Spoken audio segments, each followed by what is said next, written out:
Good morning, honourable members, guests. Let us pray. Almighty God, where you have called us to govern this province, we ask your help to make decisions and laws that will be just and will promote the interest of our people. Almagtige God, ons bid dat u gedurende ons vergaderings ons die nodige wysheid sal gee en ons motiewe suiwer sal hou en dat u ons sal help om al ons tekortkominge te oorkom en al ons besluite aan u op te dra. Sikalela ilezwe letu nabantu palo. Umusili ukulungu kwepondo letu. Mkosi sikalela I Afrika. Kina abantwana bayo.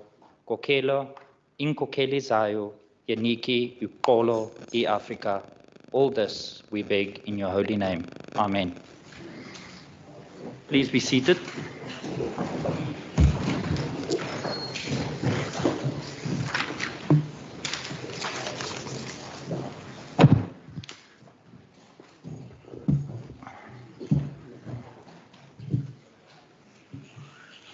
Order, honourable members, please settle down.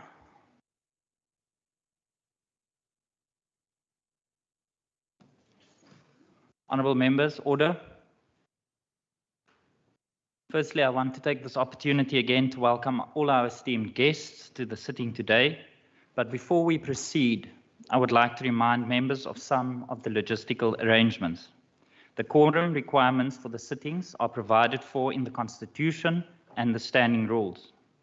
Members who are considered out of order by the presiding officer will have their microphones muted and called to order.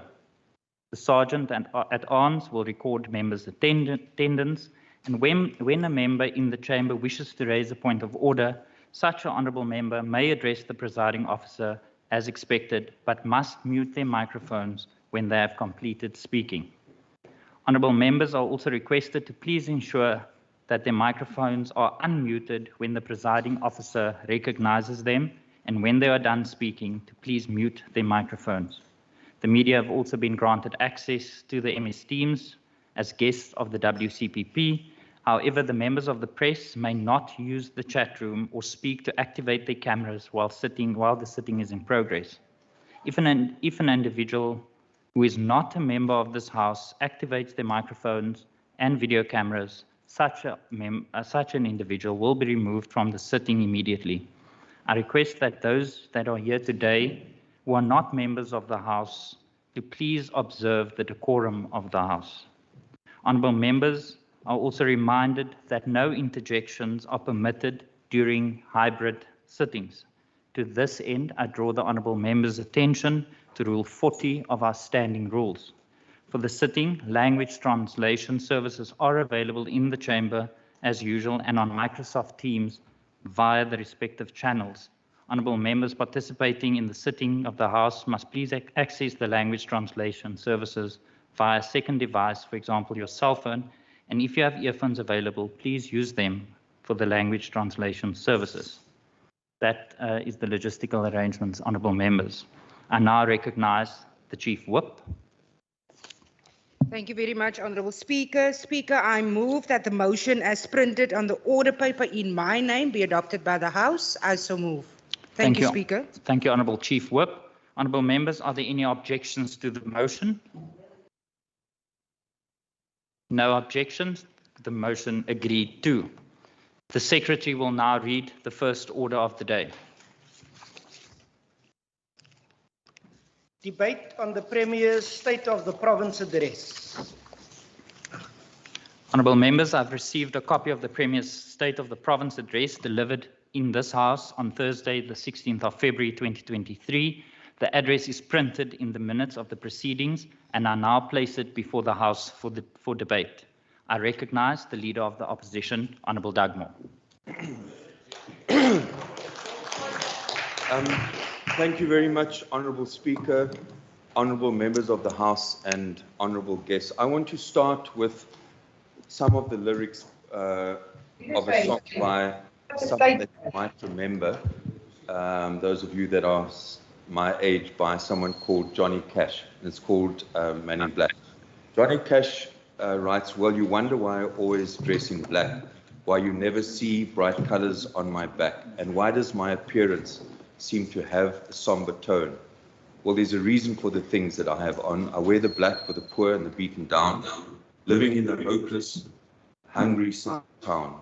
I wear it for the prisoner who has long paid for his crime, but he's there because he's a victim of the times. I wear the black for those who've never read or listened to the words that Jesus said.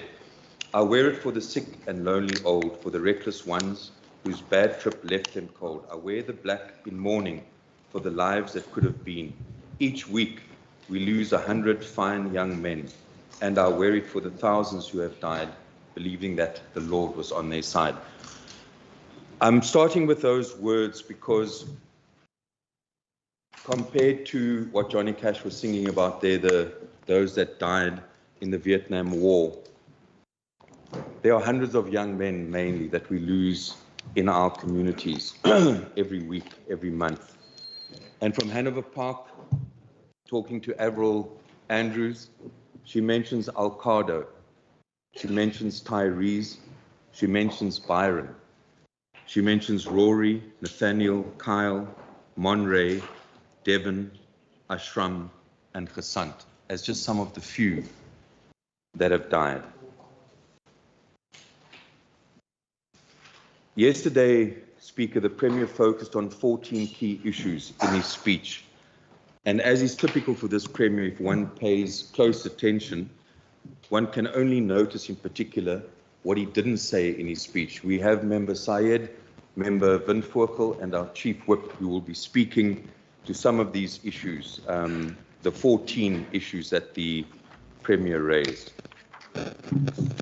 It is worth noting that one of the key constitutional imperatives is the need for redress, in particular for those who have suffered unfair discrimination. And even in a section of the Provincial Constitution, which this Premier clearly has never read, refers to the protection or advancement of persons or categories of persons disadvantaged by unfair discrimination. Nou, wie is daai mense? Dis die bruin mense van die Wes-Kaap, dis die swart mense van die Wes-Kaap, dis die plaaswerkers. But never in the last 4 speeches that this Premier has made has he ever used the word black, coloured, African. And I think that's where the problem with him, with due respect, Speaker, and his party remains. This might be seen at one level as classic race denialism, but in fact it is indeed exposed as racism, actually, in the cold light of day. It is Premier Windy and the DA's recipe to hang on to the apartheid and colonial legacy and to actually at all costs try and preserve the privileges of the wealthy and the minority. So it's actually racism, although one might say it's race denialism, that he says race doesn't exist. Speaker, the DA is panicking. They are losing votes by the 1,000 to the Freedom Front. They have lost the city of Johannesburg. They're about to lose Tshwane as a result of their corrupt mayor, who they actually protected for years. Ekhuleni will be next. In by-elections in our province and across the country. Honourable members. Ekhuleni, julle gaan verloor daar. Julle gaan verloor. Order, members. Order. Order. I'm coming there. Across the country in by-elections, they are bleeding support.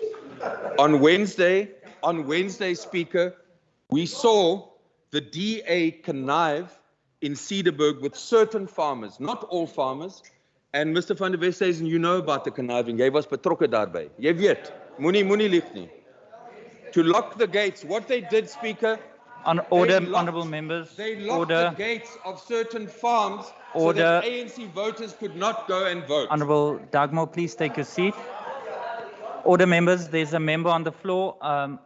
Honourable Bradell, is that a point of order? Honourable members, there's a member on the floor for a point of order.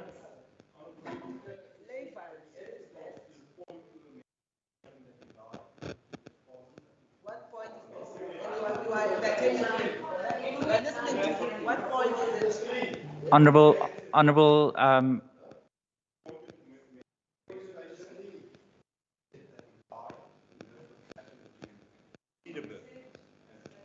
I recall, we're not allowed to say that members lie in this parliament is unparliamentary. Right. Honourable Dagmo. Have you referred directly to a member? Speaker, I hope that this time is not being wasted. But what I want to say is that honourable member who I'm pointing to, member van der Westhuizen, hy is bewus van die geknoeiery wat daar plaasgevind. He's aware of it. Honourable That's why kyk hoe bloos hy. Honourable Dagmo, can I ask, honourable members? Honourable Dagmo, I'll recognize you now, Honourable Said. Honourable Dagmo, did you refer to Honourable van der Westhuizen as lying? Ek het gesê hy moenie lieg nie, want hy is bewus van die knoeiery. All right, that is not a point of order. Honourable Said. Speaker, thank you very much. Both Honourable Bradell and the Honourable Deputy Chief Whip of the Democratic Alliance have stood up first before you could recognize them to raise a point of order. That is not allowed. You sit down. When the Speaker recognizes you, you have your hand up, and then you stand up. Thank you. Honourable Said, that is not a point of order. In fact, it's the other way around. Honourable members, honourable order members, in fact, it is the other way around. You stand up and you switch on your microphone when I recognize you. Honourable Dagmo, you can proceed. I had 16 minutes, so I'm probably on 14 minutes now. Honourable Dagmo, you're on 11. Honourable Dagmo, just for your time, you have 11 minutes and 1 second. Okay. They colluded with certain farmers to lock the gates and deny farm workers the right to vote. Speaker MEC Bradell witnessed this with his own eyes and was a willing accomplice.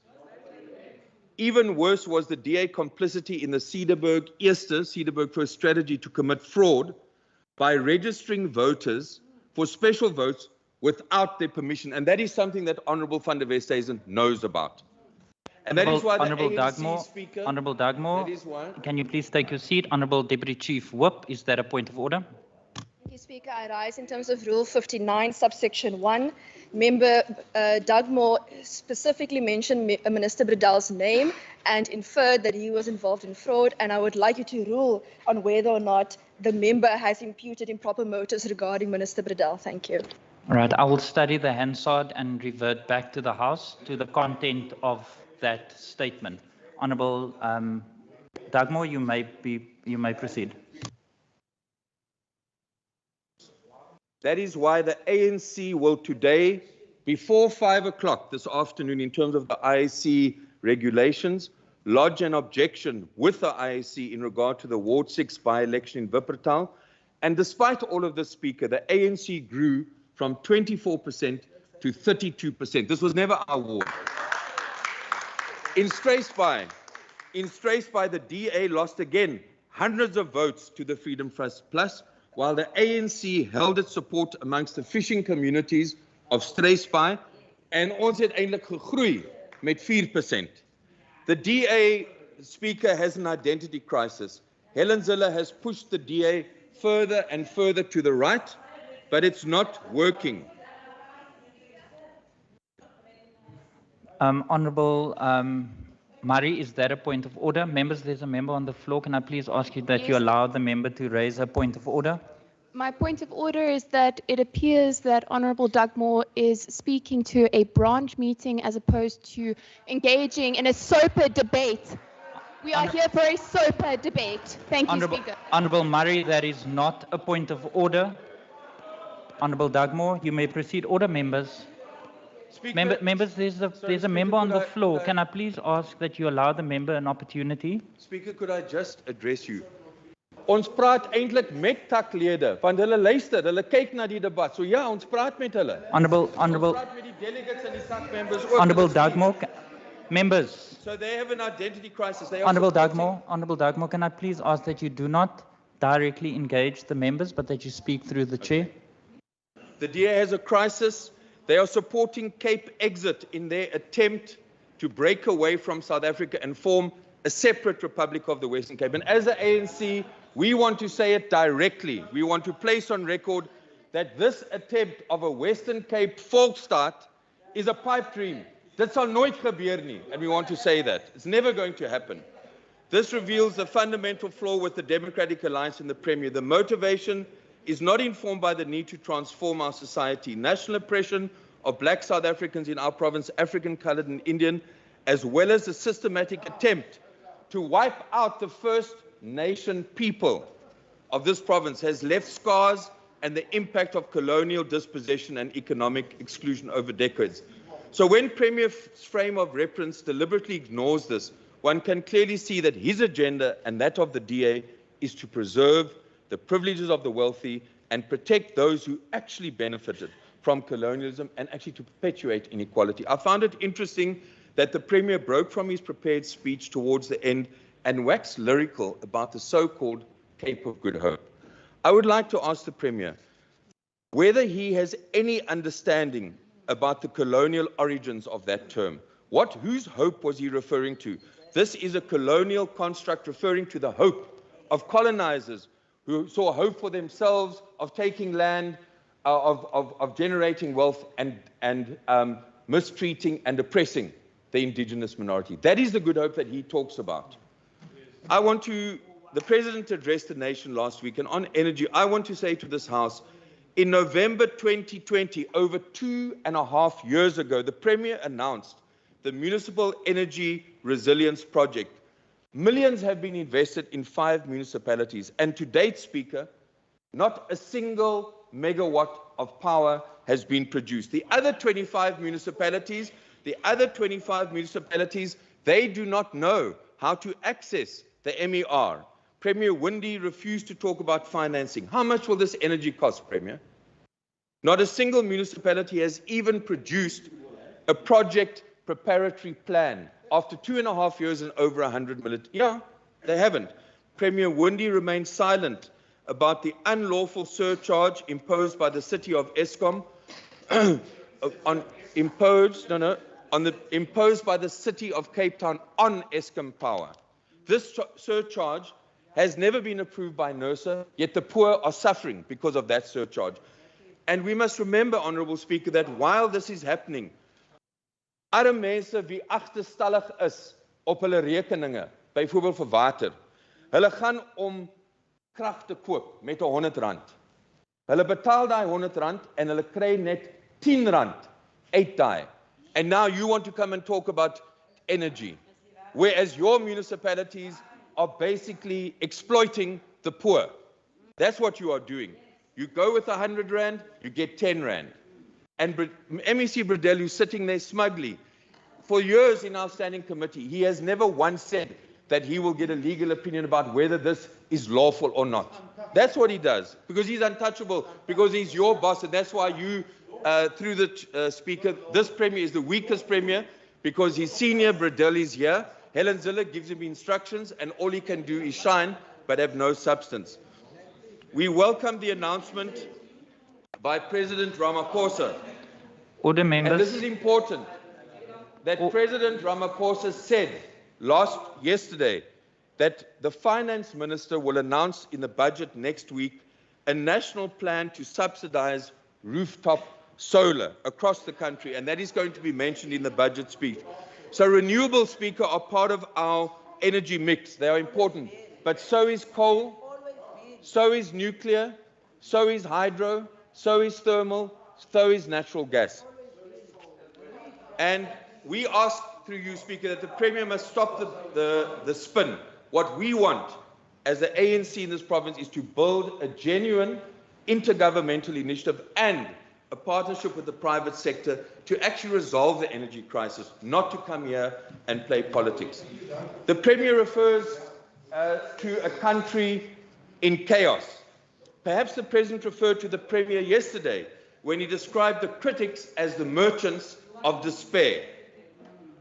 And he mentions their dishonest and self-serving rhetoric. That is this Premier, dishonest and self-serving rhetoric. The President said... Order, members. Honourable Bakabaka Force, that you have a member on the floor and you are conversing in dialogue on the other side. Can I please ask that both sides of the House please afford Honourable Dugmore the opportunity? He is on the floor. Yeah. The President, Mr. Speaker, said that They, referring to people like Premier Windy, have determined that their political fortunes are best served by depicting a country in chaos. Instead of being parties that acknowledge the challenges and that are determined to work together to find solutions so that we leave no one behind. Last year, the Premier boasted about the following in his speech, and Member Van Voorkel will say more. He says, last year, in addition, we have already completed Helderberg, Laingsburg, Victoria Hospital Emergency Care. Yesterday, he mentions the very same facilities, hoping we didn't notice that they are already completed projects. Premier, you don't get to double dip on your claims. When it comes to energy, Mossel Bay natural gas has got nothing to do with you. It's a national initiative, so don't claim things. Honourable Dagmar, speak to the chair. Sorry? Speak to the chair. Yeah. Our spokesperson on education will deal with the education issue. When it comes to jobs, we've made the point that in an economy that is not growing, impact of COVID, the national recession from 2008, you have to focus on public employment. Our president has ensured that over 1 million people have been employed in the schools. But you don't believe that public employment from provincial funds can have any work. You talk about let's just let the businesses do what they're doing. Come and tell me what provincial money, besides your 1,000 leap safety officers, which, by the way, the reduction in those areas, and you should have asked Patikile, because he told me yesterday, they deliberately deployed more police members to the very areas that... So don't mislead this House. Don't tell lies to this House. So the presidential youth, en ons moet besef, daai presidensiële projekte kom van die president, maar dit baat mense in die Weskaap. Dit kom nie van Premier Windy nie, dit kom direk van die president. En ons mense moet besef dat die DA... Honourable Dagmar, speak to the chair, please. Honourable members, there's a member on the floor. Please allow Honourable Dagmar an opportunity to... The Premier lauds new policies related to this matter of GBV, but we are reminded that a former member of his cabinet resigned for allegations of sexual misconduct. Farrell Payne, who has allegations in court of rape, remains in his position in this department. I want to go further. Yesterday, you invited John Steenhuisen, the very person who described his ex-wife as a victim of roadkill. That is the attitude that you don't want to address, the inherent sexism and patriarchy that you ignore. And that's why I want to ask you directly, and in terms of the Code of Good Practice and elimination of harassment in the workplace, are you aware of any allegations of sexual harassment that have been made against any of the heads of departments of this province within the Western Cape from the 1st of January 2019 to date? Please tell us the truth. Don't spin. Just tell us if you are aware and what has happened. If yes, please provide the details of these allegations which have been made and how these allegations were investigated and what were the outcomes of these investigations. You say you want to be serious about GBV. The first thing you should do is just suspend Farrell Payne. Whether he's guilty or not, he's charged in a court of law. Just suspend him until over Honourable the case. Dagmar, Honourable Dagmar, can I please again remind you to speak through the chair? Now, when we come to the issue of mobility, I have with me this morning, there's a crisis in this province with taxis, learner transport. The Khayelitsha Development Forum sent a WhatsApp to this Premier this morning. If he was at all serious, he just wouldn't say, oh, I can't make 2 o'clock. I saw your response. If he could not make 2 o'clock, he could easily have said, this is a crisis, I'm going to come at 4. But no, this Premier is the Cape of Good Hope. Hy gee nie om vir Khayelitsha se mense. Hy sal nie uitgaan saam met sy waarnemende minister van mobility, and that is shocking. It just shows that you are a premier of glamour and spin, and you won't go to where the crisis is actually affecting people. If an organization like KDF invites you, you make a plan. Honourable Dagmar, can I ask that you conclude? Okay. I will conclude by saying that the reason, and I have a document here from Prasa, the reason that Central Line is not open is because in 2021, they applied, as the city advised them, for land. Then 2 years later, the city says, no, we shouldn't have told you apply for emergency. The DA is responsible totally that the central line. Thank you, Honourable is not Dugmore. working Your because time has I have expired. The evidence. Thank you very evidence much. Right here. Honourable Dugmore, honourable members, honourable members, Honourable Dugmore, your time has expired. Please take your seat. So I want to thank. Honourable I want to Dugmore, thank the Speaker. members. And Honourable all I Dugmore, need please to take your seat. Your conclude time has with expired. Johnny Cash. Honourable Dugmore, please take your seat. Your time has expired.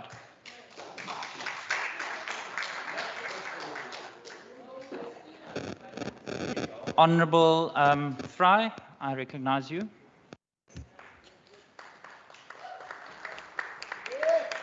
Honourable Speaker, Premier, and honourable members of this House. Today we are debating and replying to the Premier's State of the Province address.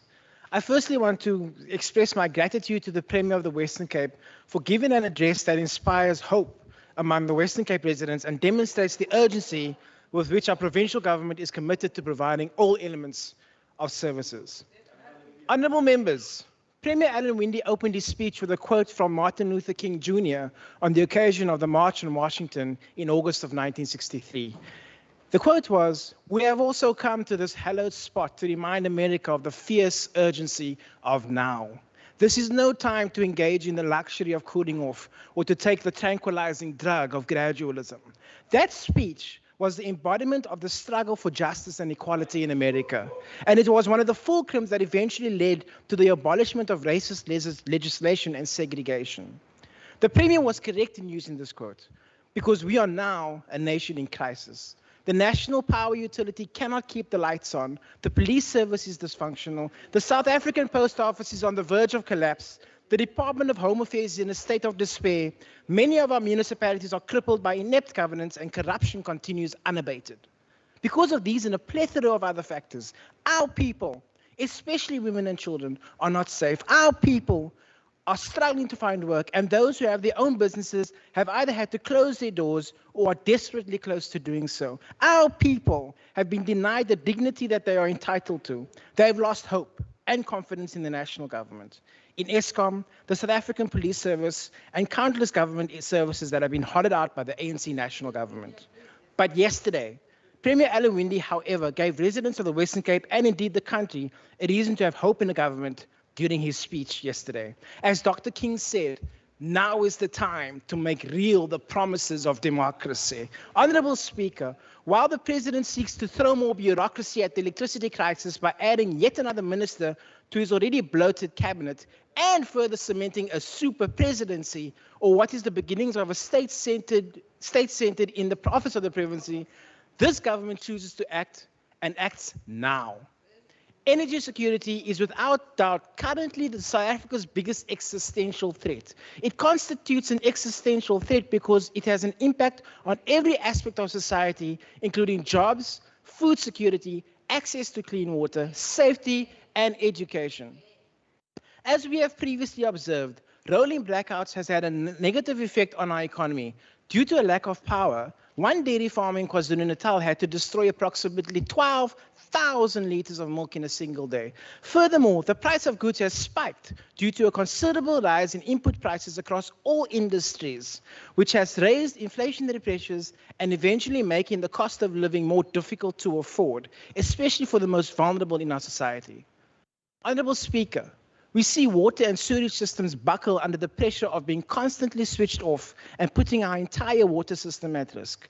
Children are being forced to study in darkness, both in the classroom and at home, placing their education at risk. It is not only the darkness, but the lack of connectivity during load shedding that threatens the quality of education they receive. The Department of the Premier has invested billions around the province in the Cape Access programs, which are unavailable during load shedding periods and thus deny young people access to free internet where they can apply for employment and education opportunities. It is a well-known fact that in all our neighborhoods, the risk of crime escalates dramatically during nighttime blackouts, again with the poorer households bearing the brunt of this phenomenon. These households do not have the means to pursue alternative forms of generation and hence are susceptible to robbery, assault, and in the most heinous of circumstances, murder. But in the Western Cape, there is hope. It is not a cowardly, ineffectual hope. No. This hope is deep-rooted in the desire to continue being the government for the people of the Western Cape. This hope is founded on the values of being caring, competent, accountable, having integrity, being innovative and responsive. The LEAP program has demonstrated its efficacy and, in fact, given our residents hope after they had seen and experienced the differences in our community safety. The most recent crime statistics have shown that a reduction in contact crime in Guguletu, Delft, Harare, and Khayelitsha.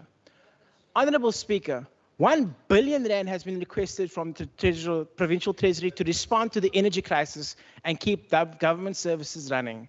This is why an Energy Resilience Council has been constituted and is already working to mitigate the dangers posed by rolling blackouts. This is why 88 million rand has been allocated to municipalities to support their efforts in combating load shedding. This is why the City of Cape Town now seeks to allow independent power producers to sell energy back to the city and add more capacity to the grid. Honorable Speaker, this is the hope we speak of, realistic and practical solutions. We are already seeing the effects that good government has on society. Tourists, both local and international, are returning in their numbers to the Western Cape, thereby facilitating a solid recovery in that sector. Further to that, more and more events are taking place in our province, both of national and international importance. This collaboration with the private sector is providing opportunities which enhances the potential for job creations. And with every new job created, there is hope. Honorable Speaker, the Cape Access Centres continue to provide communities across the province with vital broadband access. This initiative allows our people to access job, study, and bursary opportunities and the chance to upskill themselves in information and computer technology to ready themselves for the fourth industrial revolution. We look forward to an even greater rollout of this initiative to all areas where they are most needed. Another such initiative, the Premier's Advancement for Youth program, has a stellar record of preparing our young people to enter the workplace. 7,704 people have benefited from this program since its inception in 2013-2014, and currently there are 496 people completing the program this year. I'm excited to see what yields the upcoming year will bring.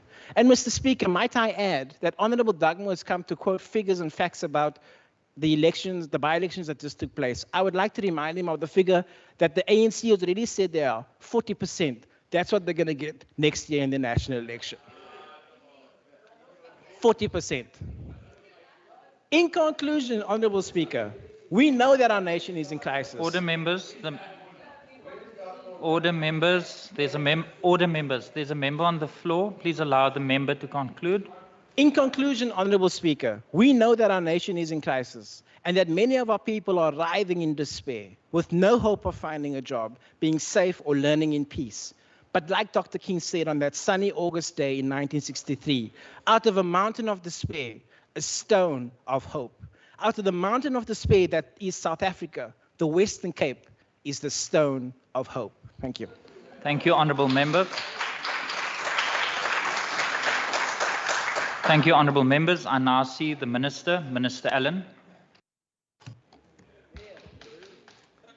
Honourable Speaker, Honourable Premier, Cabinet colleagues, Honourable Members, to those in the gallery, our guests, thank you so much for your attendance. Today is a political speech. However, I would want to, from the onset, state that I would like to commence today by paying homage to the 6 SAPS officers who have sadly lost their lives since January to December of 2022. May they continue to rest in peace and may their loved ones also find comfort. Every day, Speaker, our men and women in blue leave their properties, leave their families, not knowing if they will ever return home. We know that we have dedicated SAPS officers in our provinces and in our province here, but particularly they are dealing with extreme and difficult circumstances where criminality is constantly on the increase.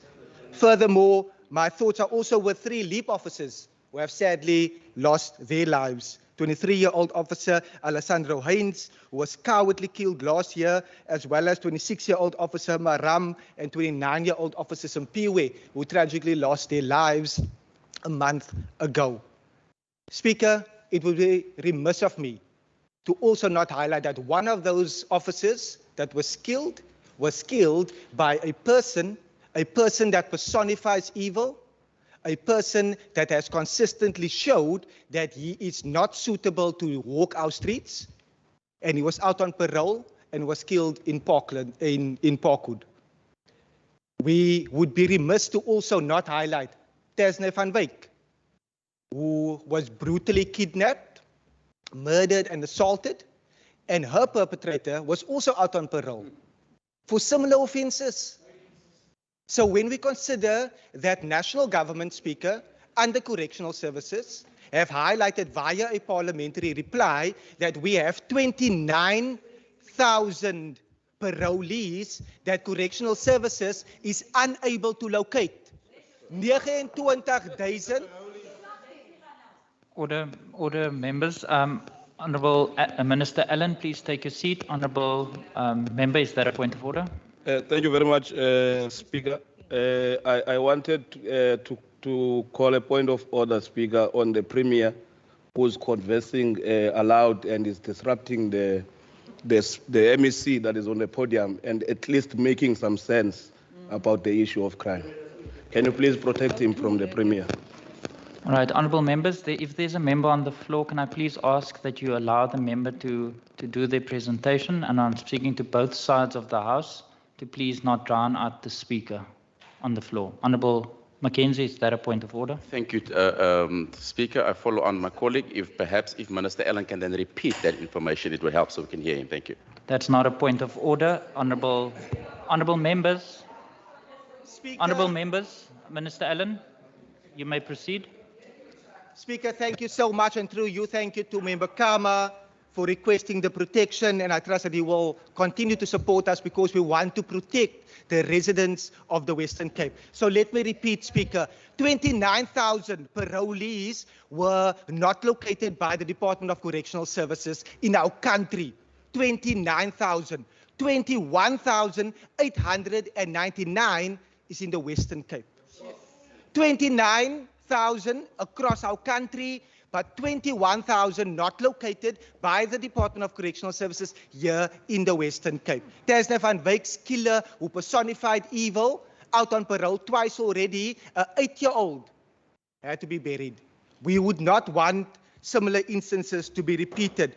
So let me say, may their souls rest in peace, and may their families find comfort during the very difficult times. Speaker, I'm reminded of my late mom that used to tell me in Rocklands, Mitchell's Plain, and she used to tell me, do not withhold good or good things from those who deserve it when it's in your power to act. We have always remained consistent that as a government, we are wanting to act because across religious texts, if I look at the Quran, there's also information with regards to do not withhold good from people that deserve it. Do not do bad unto others. It's a universal undertaking that reverberates through our country. And as a government, we're wanting to commit that we would always want to act in that regard. Because, Speaker, it is no secret that many communities across our country and province is plagued by gang violence, criminality, and lawlessness. For residents of these communities, every day can be a struggle to keep themselves and their loved ones safe. So allow me to re-emphasize the words of Premier Alan Winde during his State of the Province address, and I quote, "As leaders, we feel a deep sense of responsibility to our citizens." I've said many times in this House, if any person wants to accuse us of being biased, yes, we are biased towards people. And regardless of whether those people are in Khayelitsha, Mitchell's Plain, Swellendam, or here in the CBD, we will remain biased towards people. That's why we want to reduce and make sure that crime is reduced year on year. But Speaker, during the State of the Nation address by President Ramaphosa, the President stated, we will also use data-driven methods in a more sophisticated way to identify and target crime hotspots. Let me repeat. The Honourable, His Excellency, the President of our country stated, we will also use data-driven methods in a more sophisticated way to identify and target crime hotspots. Speaker, that's exactly what we've been doing. That's exactly what we've been doing through the Western Cape Safety Plan, because since the President is taking a leaf out of the book here in the Western Cape, and that is Premier Alan Windy's safety plan, because we knew we needed real-time data to not only guide our deployments based on past incidents, but also to anticipate where new hotspots may appear so that we can deploy the necessary resources before lives are lost. The safety plan, which we have consistently stated, it's a two-pronged approach. Law enforcement, because there's under-resourcing in the South African Police Service. We are 20 years behind. Order members, there's a member on the floor. Order members, Premier and Honourable Barnes. There's a member on the floor, Honourable Minister Allen. You can continue. Thank you so much. The safety plan, like I've said, is a two-pronged approach. Law enforcement, because it's needed. We are 20 years behind resourcing in our country. That has been confirmed. But also the violence prevention, because we all know those root causes that affect our young people. And that is something that this government is tackling. The work across each and every department towards safety is in our safety plan. And I'm saddened that we are often asked, where is the safety plan? When we have communicated the safety plan, there is something called electronic mail that we have sent on to you. So we have sent it on. But this leads me, Speaker, to the Minister in the Presidency, Honourable Mondli Gugumbela, who is a committed and staunch and disciplined member of the ANC. He is a fearless defender of his party. Well, that was probably until last week, Speaker, when he concurred with us in the Western Cape that police stations in this province are in a dire state. That is a fact that we have consistently raised via our policing needs and priorities, which is never taken into account by national government.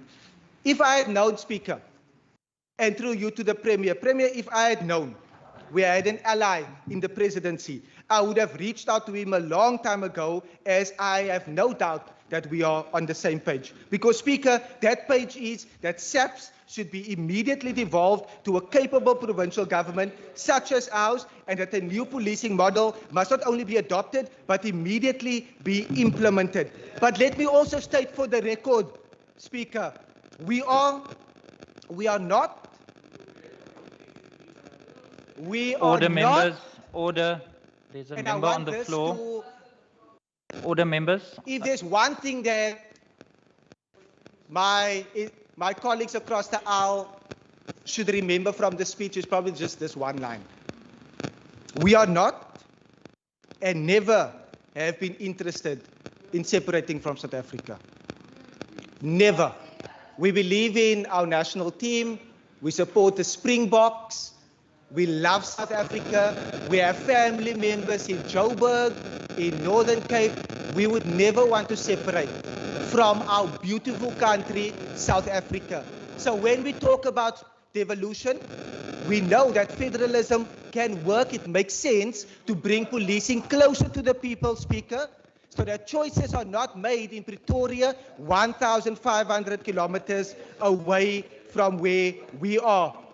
And I have also, Speaker, I have engaged the Provincial Minister of Infrastructure, the Honourable Tertius Simmers, about us initiating a process to get the property where Browns Farm Satellite Substation is, to get it up and running again. This property is owned by PRASA, a national competency, and leased by the National Department of Public Works and Infrastructure. Speaker, in August 2021, while I was still the chairperson of the Standing Committee on Community Safety, I inquired about the state of the satellite station. And on the 7th of February 2023, the Western Cape branch of the South African Policing Union issued a press release. In it, they stated the satellite station has been disqualified by 3 different reports, including crime intelligence, declaring the place an unsafe place to operate from, And this is exactly what I've highlighted in 2021 already. The National Department of Public Works and Infrastructure, whose minister is Patricia de Lille, is tasked with the maintenance of that particular station. And in August 2021, I have it on record, the PC's office indicated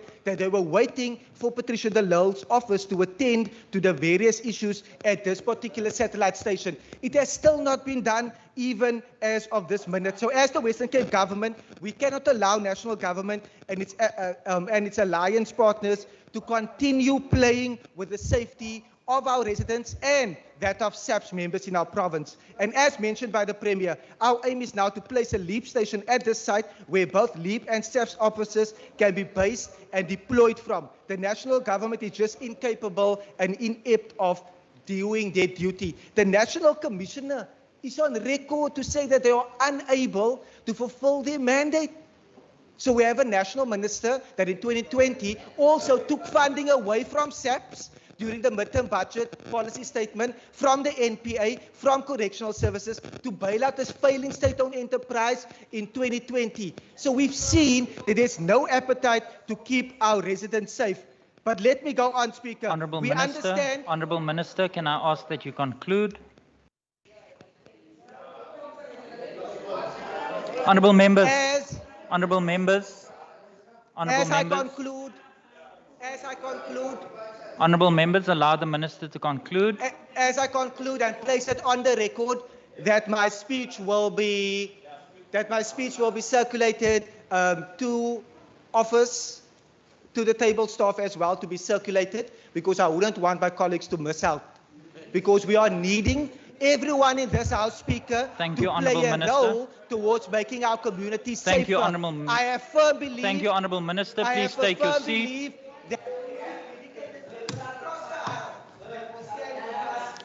Thank you, Honourable Minister. Please take your seat.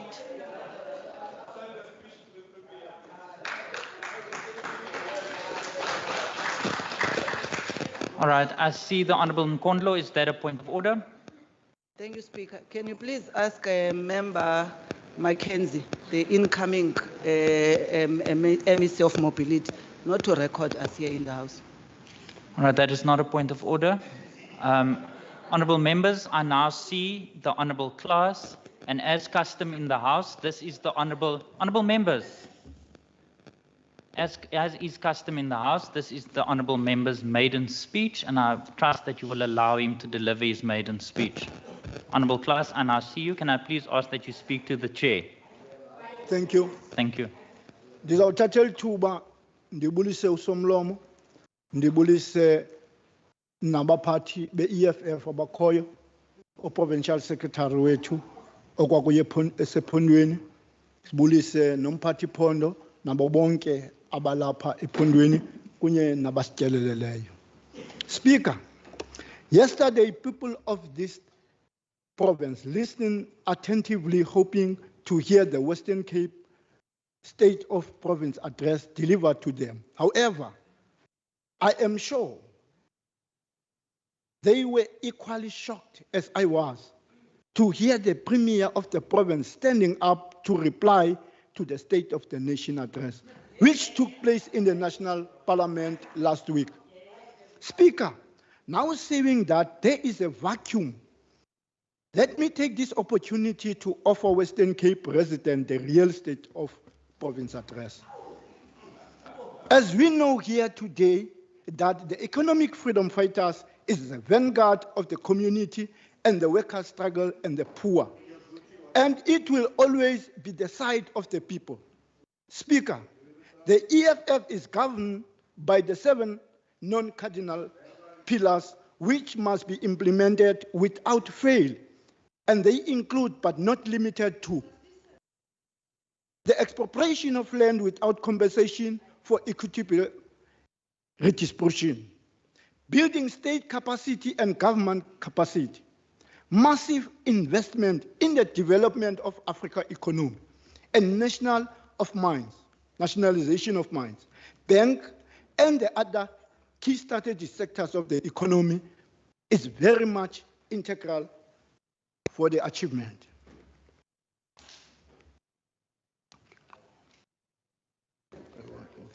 Okay, no. No, it's not lost, Chief. No, it's Order not. members. It's not a computer. Order members, please. I'm Order coming. members.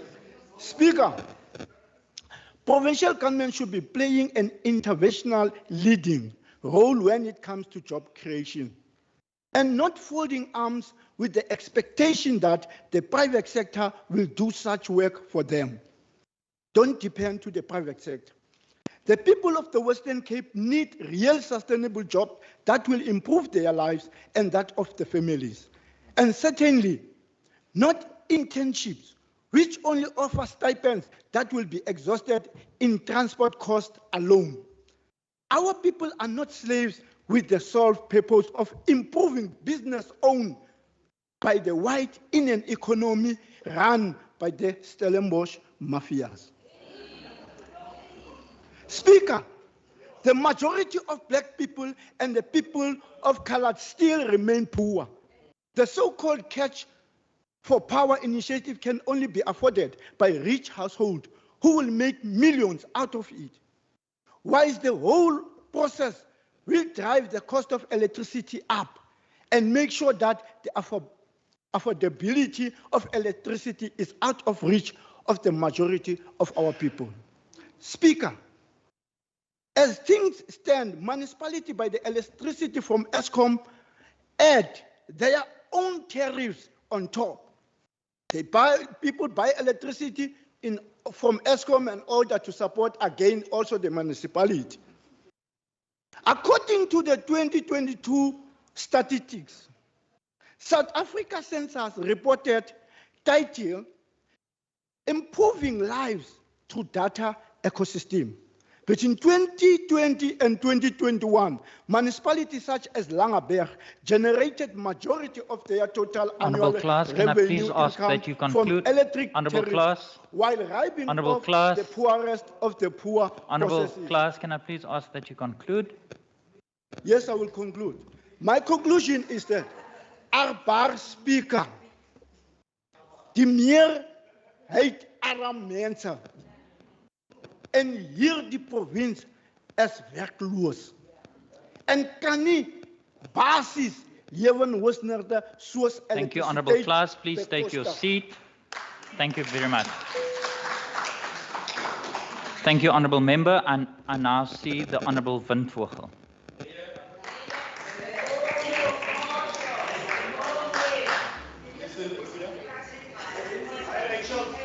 Honourable members, order. There's a member on the floor. Honourable Speaker. Order, members.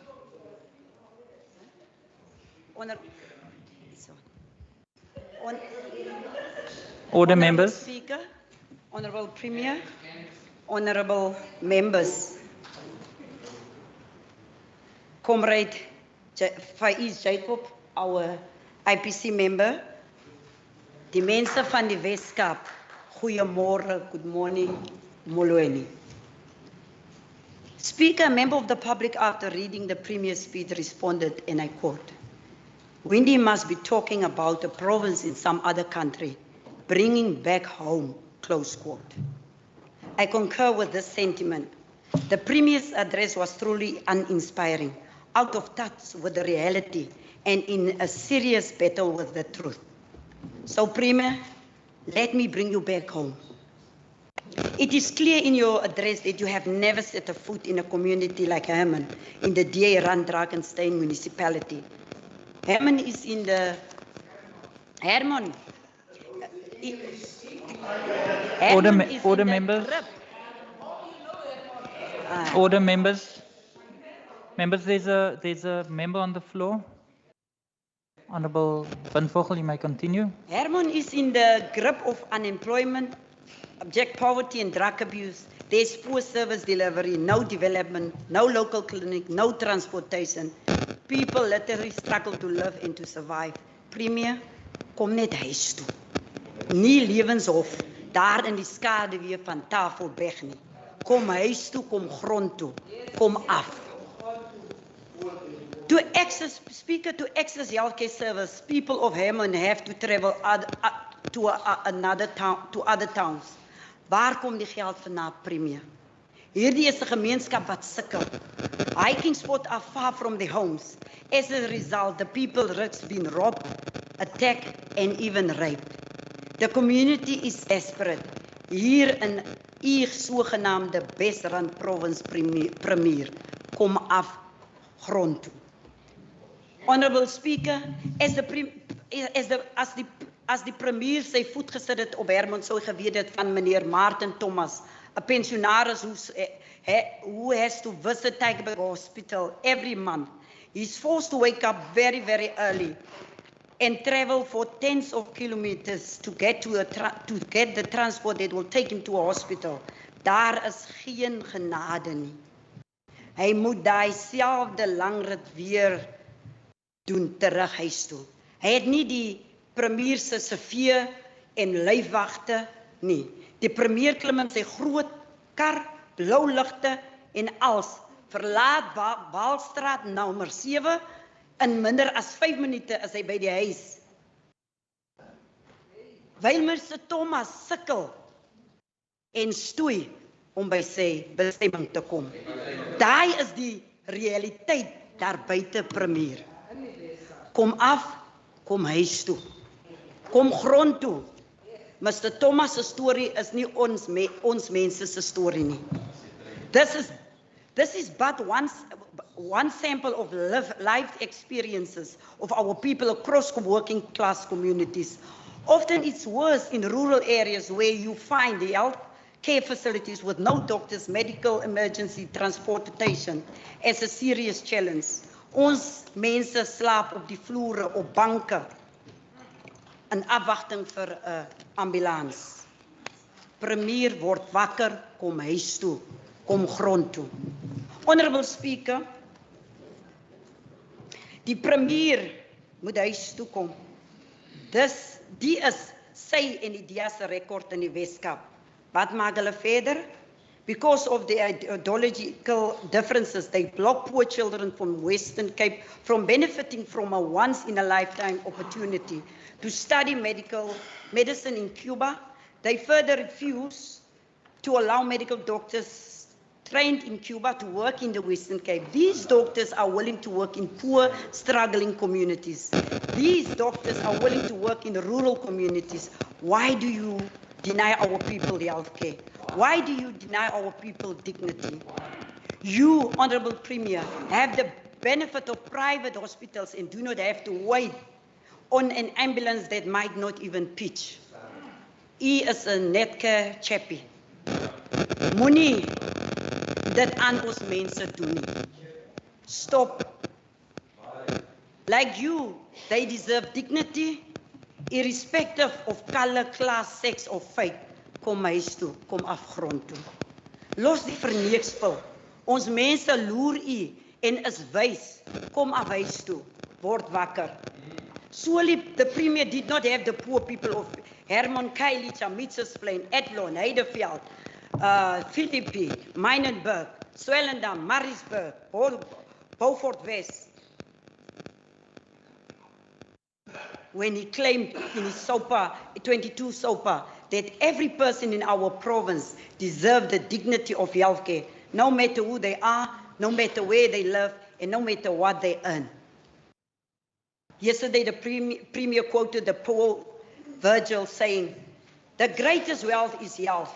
Indeed, the poor people of the province are poor for they are subjected to substandard healthcare services. In the Western Cape, dignified and quality healthcare is reserved for the wealthy who are predominantly white.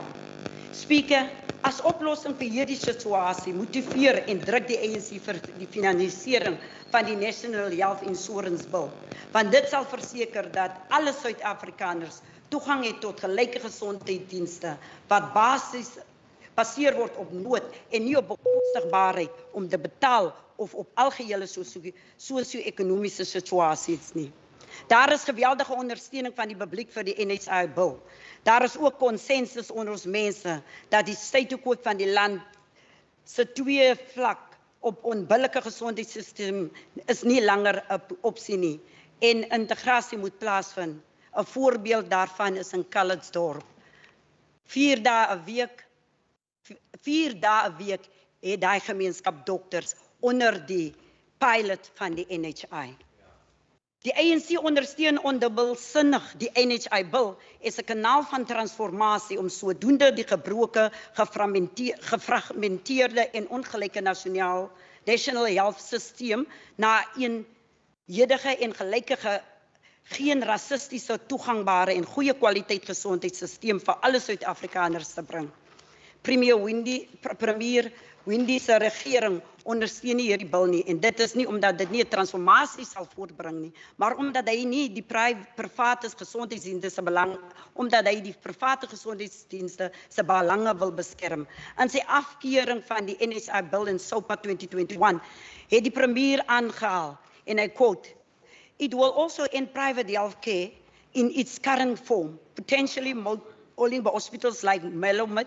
This is why we do not support the unworkable and unfundable NHI bill." I quote. Dis die waarheid, premier. Hierdie is 'n klassieke boekgeval van die premier wat nie omgee vir sy mense nie.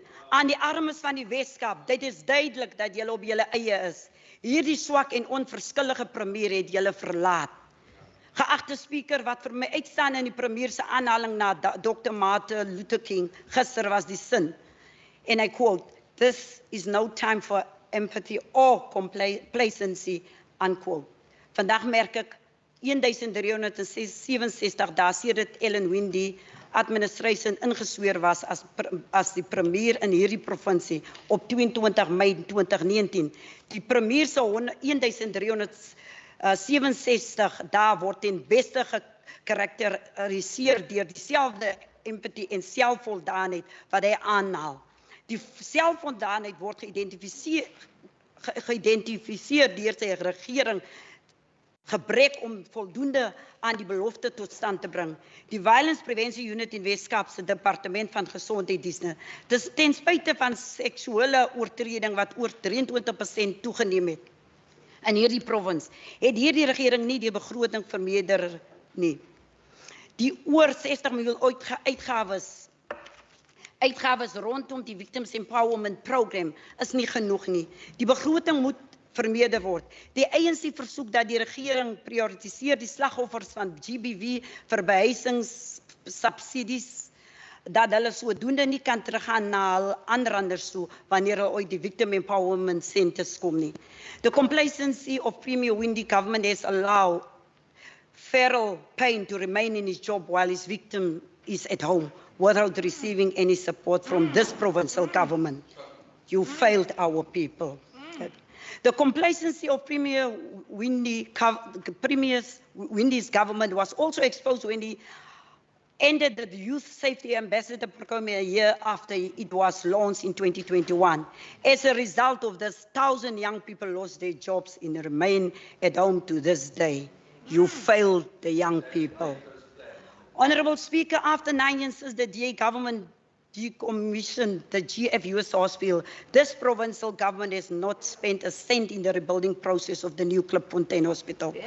This week I visited the old hospital site and were together with my colleagues. We got a chance to interact with local community members.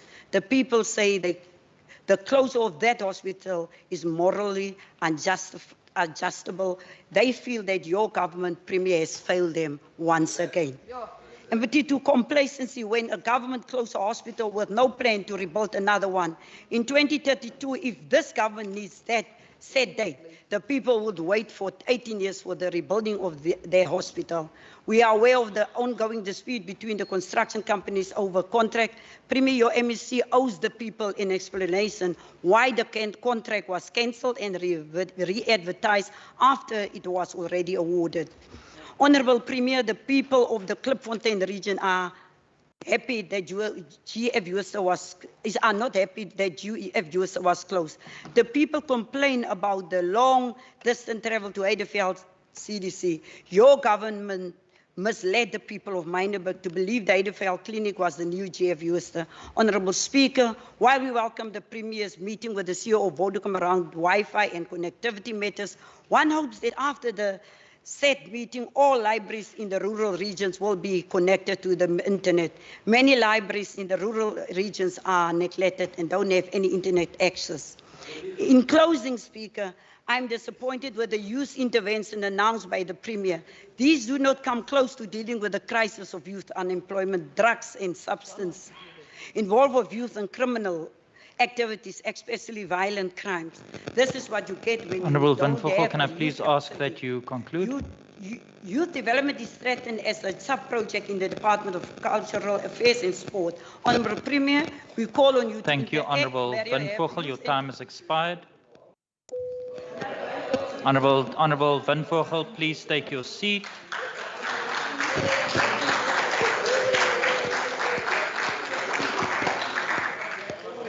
Thank you, honourable members. Order, honourable members. Thank you. Honourable members. Order. Order, members. I now see the Minister, Minister Wenger. Thank you, Honourable Speaker. Yesterday, Premier Alan Winde detailed that here in the Western Cape, we do things differently. We are accountable and we are transparent. We are responsive and we take action to deliver the very best that we can so that Order, members. There's a member on the floor. a life that they value. And because this government is doing all of these things, we give hope to the residents of this beautiful Honourable province. Minister, can you please take a seat? Honourable Chief Whip, is that a point of order? Yes, Speaker. I rise in terms of Rule 39 about conversing aloud. Speaker, I think it's bitterly unfair that we gave the previous speaker the opportunity to make her speech, and now the minister has not even started yet, and the conversing starts. Can you please just maintain the order, Speaker? Thank you very much. Thank you, Honourable Chief Whip. Members, there's a member on the floor. We allow everyone to make the contributions. Interjections are allowed, but please do not drown out the speaker. Honourable Dugmore, is that a point of order? Yes, it is a point of order. I'd like to address you about the following, that every time the Chief Whip of the majority party tries to do your job, she tries to do your job. I was interrupted repeatedly. Honourable members, order. There's a member on the floor. No, this is a point of order. There's a point of order. Honourable Dugmore, just hold on. Honourable members, there's a member on the floor. Thank you. Speaker, my point is this, that in the House yesterday, the Honourable Chief Whip of the majority party stood up at least 5 times on the same point of order, whereas you are the Speaker and you are chairing this House. That actually interrupts other speakers. So I would like to ask that you don't entertain frivolous points of order, which we are seeing from the Chief Whip. Honourable members, the determination whether a point of order is frivolous or not is for me to make. All points of orders are allowed as per the standing rules, and I will so do so. But I want to appeal to all members on both sides of the House to please allow the member on the floor to make their submissions.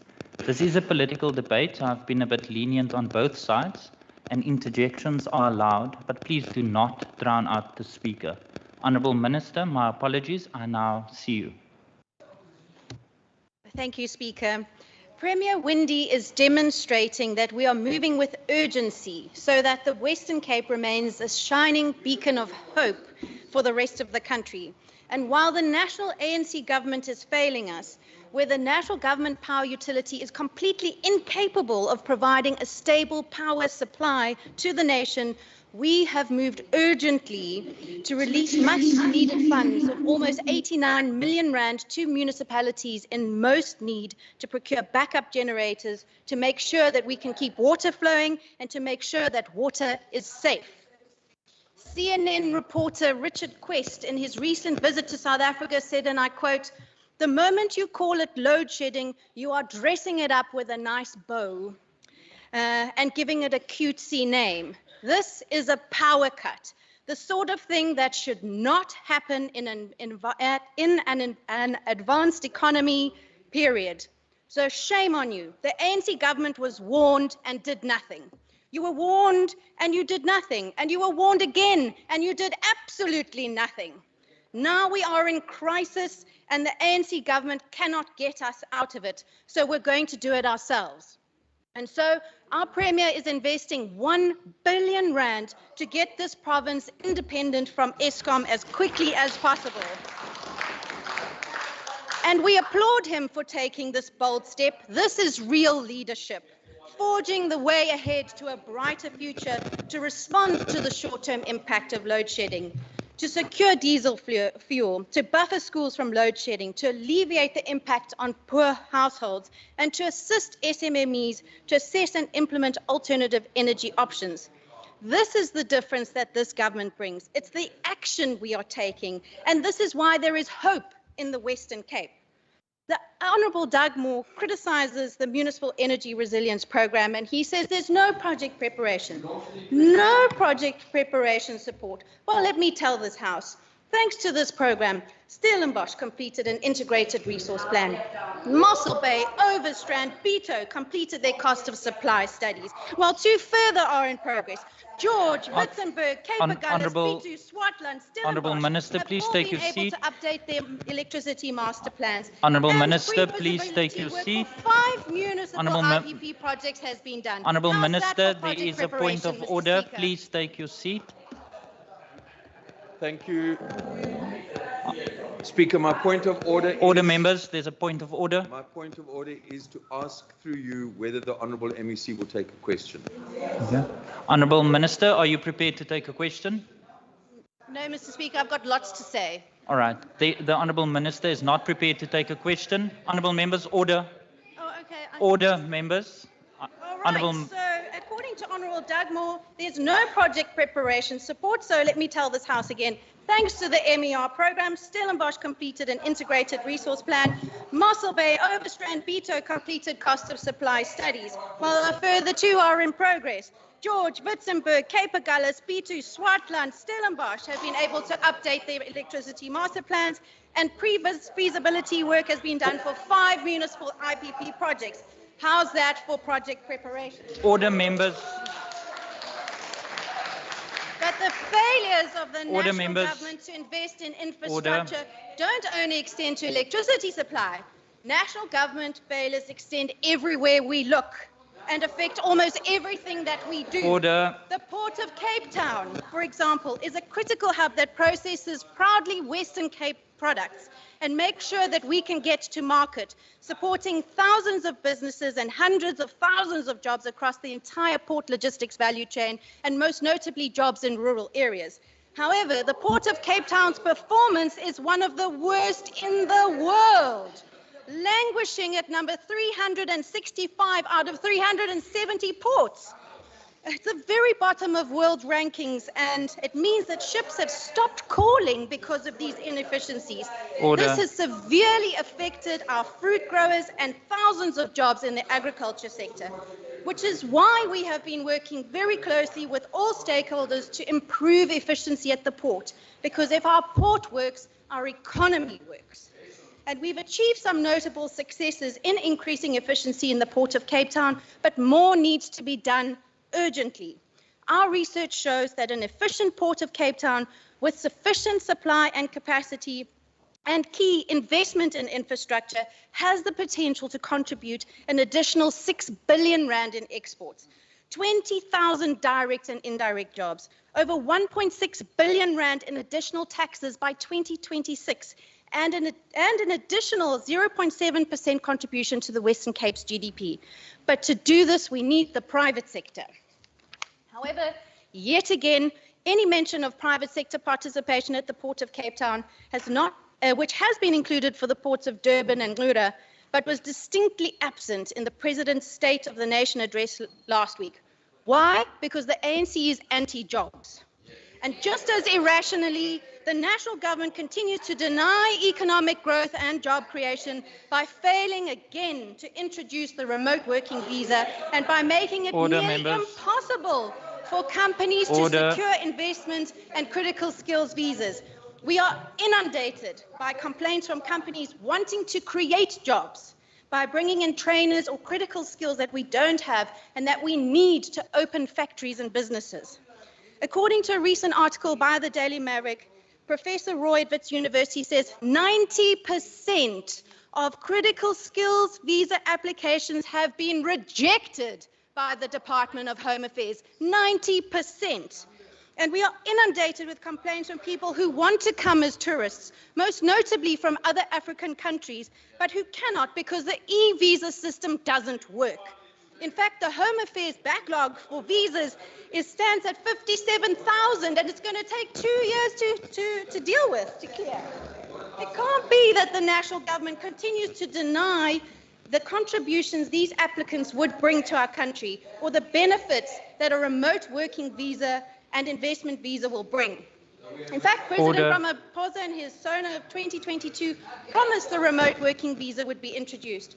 1 year later, we still don't have it. Where is it? And our visa regime overall remains a significant obstacle to attracting investment to our country and our province. Just this week, an entrepreneur who has created 1,000 South African jobs and who wants to grow their business was denied a visa renewal. How is this rational? The ANC says it wants to create jobs, but then does everything possible to make sure that no jobs are created. Order, Why? members. Because the ANC is anti-jobs. We need urgency, not empty promises. And so I've called for a clear timeline for the implementation of these visas as a priority. We need to push hard for the introduction of this visa, as well as making it much easier for investment visas so that we can grow our economy. I have to say I've been absolutely elated to see that our expectations for a bumper tourism season were not only reached, but in some cases exceeded. Hotel occupancy is surpassing 2019 levels. And this is due in no small part to the excellent work being done by the Cape Town Air Access team powered by Westgrove. This team between April and December last year secured 4 new air routes and 3 new airlines into the Western Cape. Honourable Minister, can I please ask that you conclude? All right. Ooh, Honourable members, allow the Minister to conclude. Honourable members. Under this government, under this Premier, we are delivering what the ANC cannot, a better life, which is why South Africans of all races and all classes are moving here, because as experts will tell you, service delivery is simply better here. Thank you, Honourable Minister.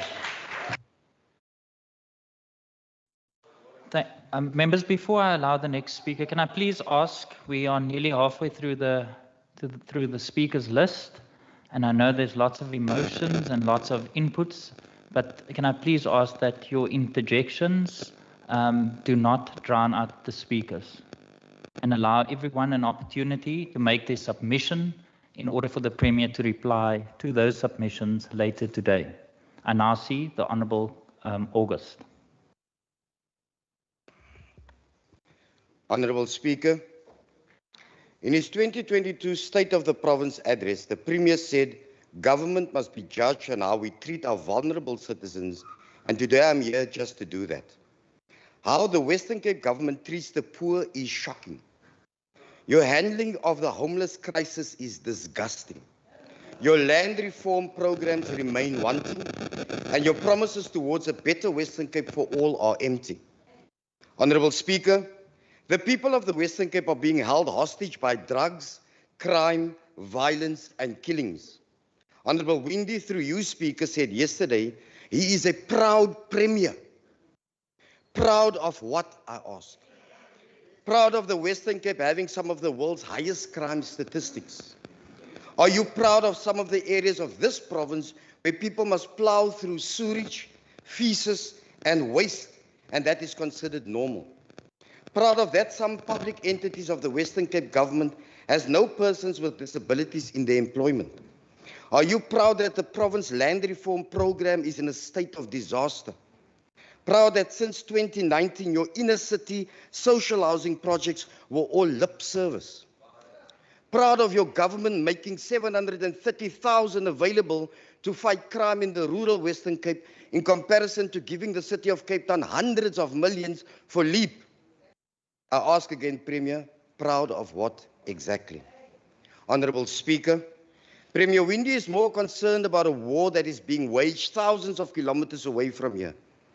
But there are wars taking place in our own backyard where sons, daughters, wives, husbands, grandmothers, grandfathers, and entire communities are killed daily, and he remains quiet. He is more concerned with the affairs or failings of the national government when his DA is guilty of perpetual state of poverty and crime they subject our people to. The Premier is well versed in matters outside the province, but is quiet about the 5,000 learners were stopped from going to school by the Taxi Association because of the disagreements between his government and his organization. The SOPA 2023 was devoid of vision and a real plan for people of this province. What we needed to hear was how they had an agricultural muscle in the wake of our changing environment. Honorable Speaker, I've said this before and I'll say it again. Simply locking up our young people as a solution to crime is not enough. We need a coordinated initiative between departments of social development, education, and health. Social ills require social interventions to fix our broken families and communities. We call on you, Premier, to recognize this. Treating addiction as a health-related issue as opposed to deserving a criminal consequences would be a start. Homelessness is getting worse by the day, and the social development is throwing millions down a black hole. Solutions for homelessness are not shelters and the concentration camps the city manages. It is the transitional housing, reintegration programs, mental health, and social interventions. Speaker, school dropouts, community programs, retention of school learners, absence of sustainable job creation, the 28% spike in safety and security in rural areas, the absent support mechanisms for black emerging farmers, black people being locked out of the agriculture sector, and the growing divide between the rich and the poor. Premier, scrap the pipe levy in the city of Cape Town that we pay 116 rand for. Scrap the electricity that we are paying 140 rand for in the city of Cape Town. If all of this was a measurement to go by, the government failed dismally. But we know the poor are not the point of focus for the Democratic Alliance. And in extension, this government keeps the rich man rich, and the expense of the poor is what we stand for. Speaker, now I would like to raise an issue that touches many people in this province. It is the abuse of farm workers by farmers. We hear the stories, we see the articles. I want to speak about Rian van Wyk, a farm worker in De Dorings. He was born on this farm, worked the soil for almost 15 years as an assistant manager, and lived on the land. Recently, his post was declared redundant, and therefore Rian must vacate his home at the end of February 2023. It is not the first time we hear such stories, and it certainly will not be the last. What is this government doing to protect citizens such as Rian against the abuse of farmers? We know that farmers enjoy a great deal of protection from the Department of Agriculture, even in the face of the Esther Act, which should be applied without fear or favor. What is quite evident is that your government is fearful of the agricultural elite. Speaker, in closing, SOPA lacked the vision and plans desperately needed for the Premier to take us into his confidence. Instead, using his podium to bemoan the affairs of the national government was more important being captain of his own ship. Thank you. Thank you, Honourable August. Honourable Murray. Thank you, Speaker. Speaker, yesterday, Premier delivered his State of the Province address, where he spoke on the importance of instilling hope and acting with urgency. Today, I want to add to this potent message and state that nobody, except for the Democratic Alliance, can do this. And I say this confidently, Speaker, because today I have not heard anything that has inspired hope from the opposition or that has shown urgency. Speaker, our business owners are struggling to keep the lights on and to keep their employees in their jobs. Entrepreneurs are also deterred from starting and from growing their businesses because of cumbersome red tape. Families find themselves having more month than money, with the interest rate continuing to increase and the cost of living becoming unbearable, with the food inflation also reaching 13.4% year-on-year in January. Our young job seekers are struggling to find gainful employment, Speaker. Across the province, whether you are in stress by... Honourable Murray, please take your seat. Honourable Syed, is that a point of order? No, it's not a point of order. Is the Honourable Murray willing to take a question on job seekers. Okay, can you please take your seat, Honourable Syed? Honourable Murray, are you prepared to take a question? Speaker, I note that the honourable member often likes to ask me questions, but in this case, I also have a lot to say. Thank you. Thank you. Honourable Murray, you can continue. Order, members.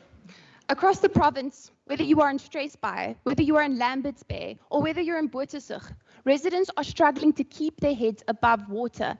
And that is why the same residents outright refused to vote for the ANC in recent by-elections. People have had enough, and they know that no one but the DA can tackle the energy crisis, reverse joblessness, and cut red tape. Speaker, why do residents have... Order, members. There's a member on the floor. Honourable Murray. Speaker, why do residents have such hope in the DA? The answer is that we have achieved so much right here in the Western Cape. The Western Cape has the lowest expanded unemployment rate in the country at 29.5% compared to 43.1%. 43.1%, you should be ashamed nationally. The 2022 Pero further highlights that in the Western Cape, the finance sector contributed a whopping 31.3% to the provincial GDP, which is well ahead of the 25.2% contribution that finance makes to the national economy. We are a developed and more service-oriented economy in the Western Cape, so it's really no surprise that residents feel that no one but the DA can address the urgent issues that our province and also our country face nationally, daily. The DA-led Western Cape government will be taking job creation and economic development to the next level with its Growth for Jobs strategy, which was announced by the Premier yesterday. This will be implemented under the strategic leadership of Minister Wenger. By 2035... Order, members. Premier and Honourable Nkondlo. No, honourable members, Honourable Dagmore, please allow the member the opportunity to make a submission. Honourable Murray, I see you. Thank you. By 2035, this much needed and exciting strategy aims to achieve growth. Honourable Dagmore, please. I believe the member is projecting his own concerns onto the Democratic Alliance, and I do feel sorry for him. Honourable Murray, can you please continue with your speech? By 2035, this much-needed and exciting strategy aims to achieve growth in the Western Cape with up to 6% a year in real terms. And I think it's important to note, because it's not government's job to create jobs, and the ANC has stolen whatever money is left to create any further bureaucracy and any further jobs that are needed. So please pay attention. Please don't create extra red tape where it's not necessary. But having said that, again, by 2035, the target is to achieve a 1 trillion rand provincial GDP that will create 600,000 new jobs. And it will prioritize investment, exports, energy, water, tech innovation, infrastructure, as well as access to opportunities. Speaker, this is because no one but the DA is asking the tough questions about unemployment in this country. And no one but the DA is doing anything to support job seekers and to empower our entrepreneurs. While the ANC often argues that the DA is not supporting the township economy, I would like to remind them of the phenomenal work that is already being done through the SMME Booster Fund, which was founded in 2019. The fund grows SMMEs in the Western Cape, particularly those that are township and rural based and that are owned by women, by young residents, and by those who are differently abled. It has supported 700 SMMEs and is continuing to support 243 businesses this year. Speaker, what is essential about this program and what is really moving about this program is the effect that it has on those who have been undermined previously. This year, it is supporting 7 projects which are currently in their implementation phase and is also collaborating with our labs to support 100 township businesses which are predominantly located within our townships and particularly in communities such as Mitchell's Plain, Khayelitsha, Hanover Park, Mfuleni, and Delft. Yes, I definitely have. Honourable Murray, please speak to the chair. Speaker, I'd like to focus a little bit more about reasons for hope. And there is good news. And that, of course, comes from the Democratic Alliance.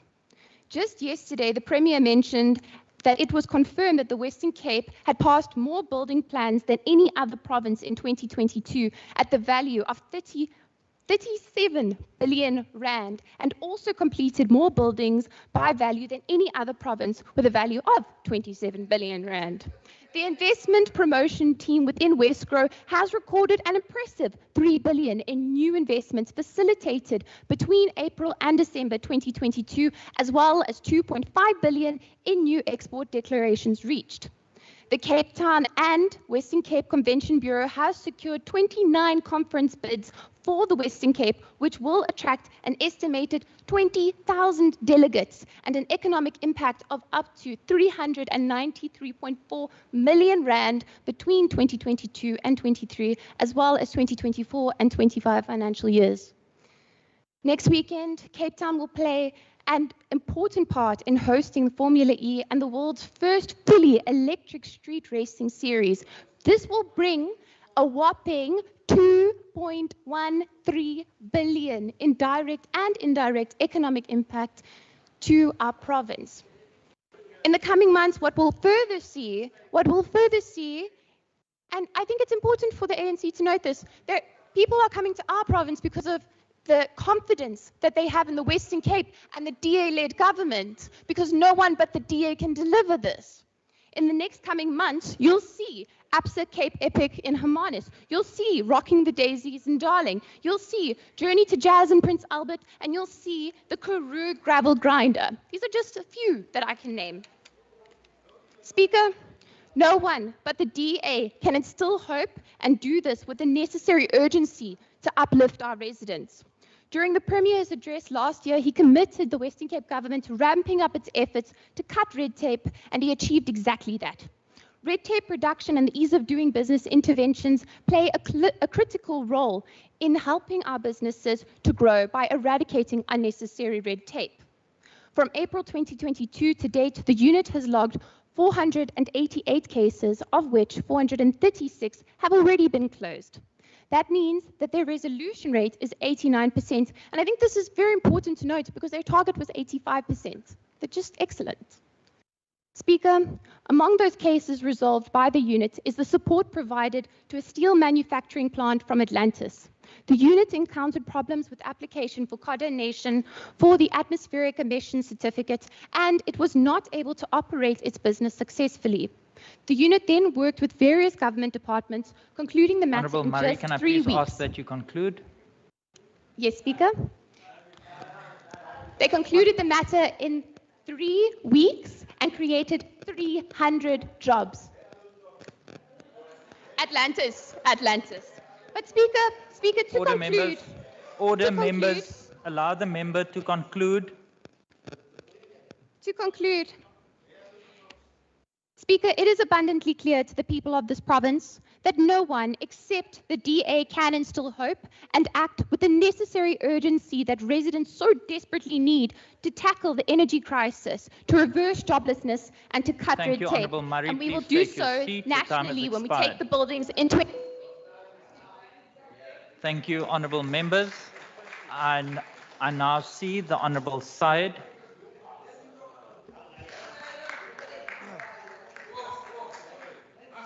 Honourable Speaker, Honourable Leader of the Opposition, Cameron Dugmore, our guests in the gallery, including selfless activists, and the leadership of my school of thought, the African National Congress Youth League, Comrades Insaf Isaacs and Beulah Hewu, I greet you. Before we commence with the input, I think we need to echo the sentiments of the broader Western Cape society and all progressive forces in expressing our condolences to the family of the Black Consciousness Movement's Peter Jones on his sad passing. The African National Congress in this House supports the calls by the movement known as Azapo for a state funeral for Peter Jones. Yes. The State of the Province Address, Speaker, is an opportunity for the Premier to present his plans to address the province's pressing challenges. Unfortunately, the Premier failed to do this. He chose to mislead this august House. In line with the DA's open opportunity neoliberal ideology, the Premier perpetuated a minimalist approach of the state to addressing social challenges. It is dishonest to claim that the Western Cape is showing an improvement in crime reduction. According to the crime stats for the second quarter of the 2022-23 financial year, the murder rate in the province has increased by 3.9%, while sexual offences has increased by over 23%. More concerning is that Nyanga police station recorded the highest increase for the reported murders. This coincides with the relentless efforts by Premier Windi's administration to sabotage, undermine, underfund, and weaken our community policing forums or CPFs in line with DA ideology. The ANC at its 55th National Conference and at our recent Lekgotla reaffirmed the importance of CPFs, as well as that of partnerships between SAPs and communities to combat crime. The DA's elitist posture, of course, negates the role of communities in fighting crime. In his address at the opening of Parliament in 2003, Comrade President Thabo Mbeki said, and I open quotes, "Our ability to combat crime effectively lies within the ambit of mobilizing communities to be driving forces within the police, to be driving forces with the police to create a greater awareness about crime in our communities." Our former community safety MEC, Leonard Ramatlakane. Honourable Syed, can I please ask that you take your seat? Honourable Murray, is that a point of order? Honourable Speaker, it is not a point Honourable of order. members, I would like to ask order, the Honourable Member a question. Honourable Will he members, take a question? Order, Honourable members, there is a point of order. Honourable Murray. Honourable Speaker, it is not a point of order. I would like to ask if the Honourable Member would like to take a question.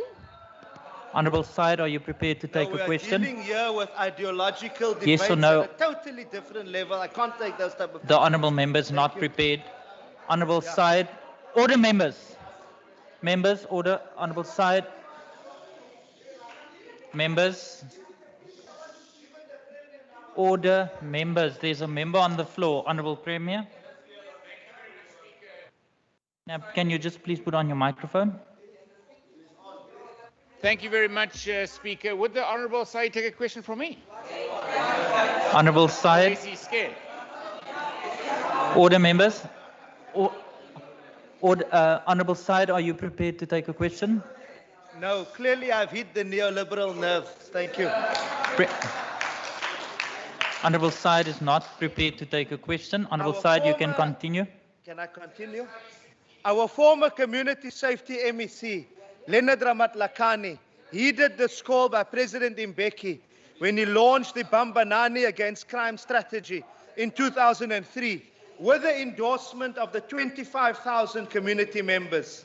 The achievements of the Bambanani Against Crime initiative with the backing of the strong and capable Premier Ibrahim Rasool speaks for itself.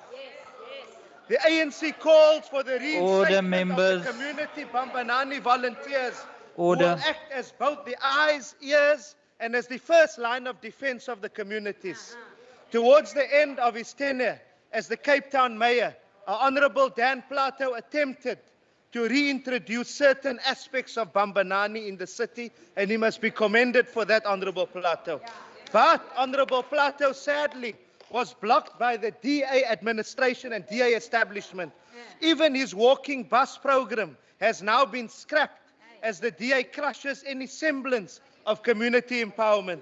Speaker, the Premier repeats frivolous calls to devolve policing functions to the province. This is part of the broader agenda of the Cape exit, which the DA has now joined, which Honourable Leader of the Opposition has spoken to. Premier Windi's government has failed to ensure that there is accessibility, adequate lighting and sufficient CCTV cameras in crime hotspot areas. Yet the Premier wants more policing powers. In his maiden speech as the Premier, he said that we have put 5 million in funding for CCTV technology. The Premier must come clean on what has happened to that promise. The crime stats shared earlier exposes the failures of the Premier's so-called safety plan. He has put my friend Honourable Allen at risk and setting him up for failure. We always maintain that the plan will fail as long as it does not address the causative factors of crime and the need to address the environmental design. MEC Bradell, as the MEC for local government, has failed to ensure that there's lighting in townships, that municipalities are doing that there's more CCTV cameras. Yet the weak Premier Windy takes no action against Bradell. The safety plan is non-existent in rural areas. It was confirmed to us by provincial community safety officials on our oversight visit in Calitzdorp 2 weeks ago. Instead, millions of rands are allocated to JP Smith for parallel activities which are not even accounted for in this House. Speaker, yesterday the Premier conveniently tried to find scapegoats for his government's failure to deal with the extortion mafia syndicate that is tormenting the province. He resorts to scapegoating because he knows full well that this DA-led City of Cape Town promotes these syndicates by awarding lucrative tenders to companies linked to known gang bosses. We all know who's linked to those companies. It is also alleged that MEC Mania's Education Department awarded 3 security tenders in Delft to companies linked to a known gang leader. It is the same DA whose councillors in the city depose affidavits in courts pleading for lenient sentences for known gangsters. Speaker, when security tenders for schools are allegedly awarded to gangsters, then naturally schools will be unsafe breeding grounds for criminals. As the Premier left the podium yesterday, we saw footage of a learner at Cedar High School in Mitchell's Plain being attacked by gangsters inside of the school premises. Instead of supporting gangsters, the Premier's government ought to involve communities in school safety. Speaker, the Premier showered my good friend Education MEC with praises for learner placements and matric results. The weak Premier Windy is not in sync with reality. Whilst I've appreciated the transparency of MEC Mania, it is important to note that our province recorded the lowest increase of 0.2% from 81.2 in 2021 to 81.4 in 2022, and thereby dropping to the 4th place. This was never seen when Honourable Dagmo was MEC, when Honourable Yusuf Gabru was MEC. With four districts obtaining a pass rate below 80%. Order. The situation at Heathfield High School, where the pass rate declined from 84% in 2020 to 61.1% in 2022, is a cause for concern. The school has descended into chaos since WCED unfairly dismissed our hero, Principal Wesley Newman, and continues to waste millions of public funds on his persecution. Colleen Titus of the Action Committee is present here in the audience. Whilst millions are spent to prosecute Principal Newman, the department is protecting the acting principal of the Crane Secondary School in Touwsrivier, who is accused of mismanagement and nepotism. Speaker, over 1,400 and possibly more learners are not yet placed in our schools. Contrary to the Premier's assertion, most parents of these learners applied correctly and timeously and were rejected at numerous schools. Contrary to the Premier's secessionist and racist assertion, many of these learners are born in the Western Cape and not the Eastern Cape. The WCED is yet to account for the placement of over 8,500 learners who requested transfers to other schools for grades 2 to grade 7 and grades 9 to grade 12. The fact that Premier Windy and MEC Mania maintain that this is not the crisis further illustrates the DA's scant regard for the development of the poor and working class in our province. Whilst MEC Mania claims to have placed 98% of learners, his department does not say where these learners are placed. It is in the already overcrowded schools in our disadvantaged communities. This is while former Model C schools enjoy the DA's protection to keep learners from disadvantaged backgrounds out of schools and to keep class sizes well below the ratio of 1:35. 78 learners are crammed into a classroom in Calitzdorp High. At Excelsior Primary, we've got 58 learners in a class. At Kayamandi Primary in Stellenbosch, we've got 60 learners in a class. And the list goes on. We don't see this at Rustenburg Girls. We don't see this at Westerford. We reiterate that no public school in the province should be allowed to have classes below 35. The Premier must direct MEC Mania to instruct all former Model C schools with 20 learners in a class to increase class sizes so that they can take more learners. We reiterate our demand for a uniform admissions policy in the province to prevent elitist SGBs from randomly rejecting learners. This is what the Bella Bill, which the DA and its right-wing partners of AfriForum are opposing. This is what is currently happening at Hoër School Oudtshoorn, where the principal and governing body refuse to enroll African learners who come from feeder primary school. Honorable Mvimbi has highlighted this issue. And sadly, political pressure is allegedly being placed on senior WCD officials to allow the principal to do as he pleases. Officials want to do the right thing, but they are being misdirected. Speaker, the learner transport crisis, both in the metro and rural areas, has been allowed to blow out of proportion by the weak Premier. We see no meaningful engagement with stakeholders. Critical meetings are postponed on the 11th hour. We know if maybe the Speaker was still there as the MEC, situation may have been different. This government is aware of the challenge since last year and has failed to act because these are the lives of poor and the working class. Honourable Syed, can I please ask that you conclude?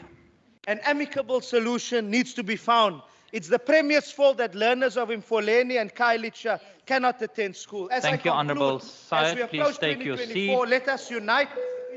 Honourable Syed, please take your seat. Your time has expired. Honourable Syed, please take. Can I just ask that the honourable members,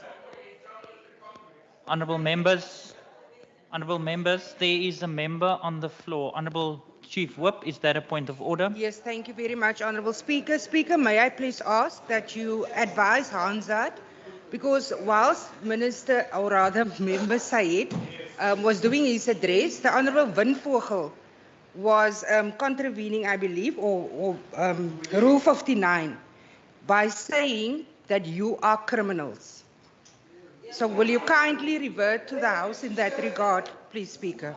I will study Hansard and revert back to the House. Can I just appeal to the members in the gallery and our guests to not participate in the sitting of the House?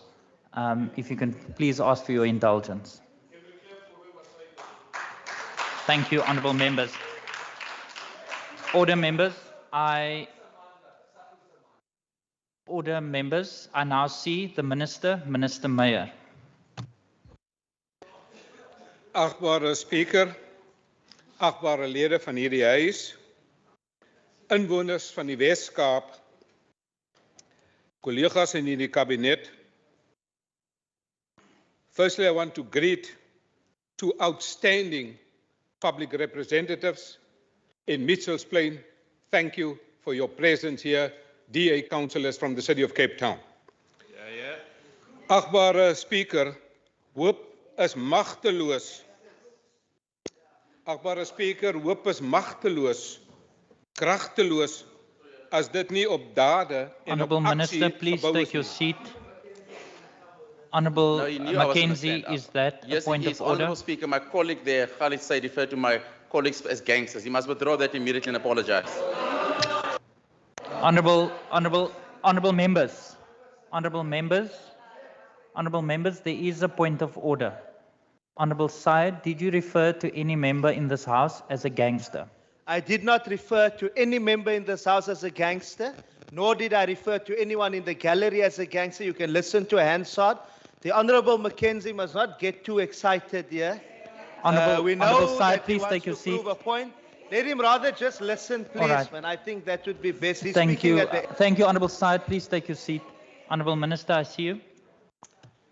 Honourable Speaker, I am proud and deeply proud of those two members of the Democratic Alliance in Mitchell's Plain. They are honourable people, they are my friends, but more importantly, they are servants of the people. Agbare Speaker, hoop is magteloos, dit is kragteloos as dit nie op dade en aksie gebou is nie. Nie 'n werkwoord is nie, nie 'n 4-letter kragwoord is nie. Dade is so sade en hoop is die lote. Werp jou brood op die water en die hoop beskaam nie. So skryf die joernalis Susan Boysen onlangs. Geagte Speaker, landbou is die hoop en dit is nie magteloos nie en dit is ook nie kragteloos nie, want landbou is veerkragtig, want 'n boer maak 'n plan. Honourable Speaker, this misguided belief by some that they can hoodwink our people into holding onto an elusive, intangible idea, vaguely described as hope, will be shattered in 2024. In the Western Cape, hope is more than a wish. It is a power capable of steering our destiny. And yesterday, the Premier steered our destiny in the Western Cape. Honourable Speaker, agriculture likewise is steering the destiny of the Western Cape. And if there are matters that are concerning to members of Parliament, I will be taking that matter up as per the Honourable Member of the Good Party. Nothing of that sort must happen under my watch. The resourcefulness of the agricultural sector backs this up. COVID-19 demonstrated that what lies behind the success of the agricultural sector is the workers, the producers, our commodity organizations, and our partners. They are the warriors of hope in the Western Cape. And by the way, hope, honourable members from the EFF, stands for higher opportunities for people to excel. It only happens in the Western Cape. Honourable Deputy Speaker, let me address you now directly. That's the point he wants to raise. Sorry, I apologize. I will now direct you directly. Honourable Minister, Honourable Speaker, all the members, resourcefulness- Honourable Minister, please take your seat. Honourable Deputy Chief Whip, is that a point of order? I'm glad that the Honourable Doctor has noted that what he has done is wrong. Mine was to put that on record. Cannot speak directly to the members of the EFF. That's condescending. He must speak through you. Thank you very much, Honourable Deputy Honourable Chief Speaker. Whip. Honourable Minister, can I please remind you to speak through the chair? Honourable Speaker, I now speak through you. I want to thank the EFF for catching out ANC ministers sleeping in Parliament in the National Assembly. Thank you to them. Honourable Speaker, the Western Cape is a place of hope. It's a place of resourcefulness. During COVID-19, the outbreak in March 2020 in Order, South members. Africa, it resulted in significant economic disruptions. The lockdown measures halted economic operations and the movement of people. In addition, Honourable Speaker, the pandemic exposed also the vulnerability of the international supply chains and the domestic food systems. Throughout this period, the agricultural sector continued to create optimism. Optimism fueled with enthusiasm and inspired men and women within the industry to spread the message of hope across 129,000 square kilometers in the Western Cape. Our warriors of hope challenges the pessimists amongst us on becoming optimists. They dare us to maintain a gentle determination that will allow us to focus on potential alternatives and find solutions to adversity. But yesterday, the Premier gave new momentum. He put in urgency into that suggestion of finding possible alternatives. There must be urgency. You cannot sleep in Parliament when the lights are off. People want urgency in the National Assembly, but the ministers are sleeping. Honourable Speaker, allow me to demonstrate the power of hope when it's backed by resourcefulness, resilience and respect. What have we done?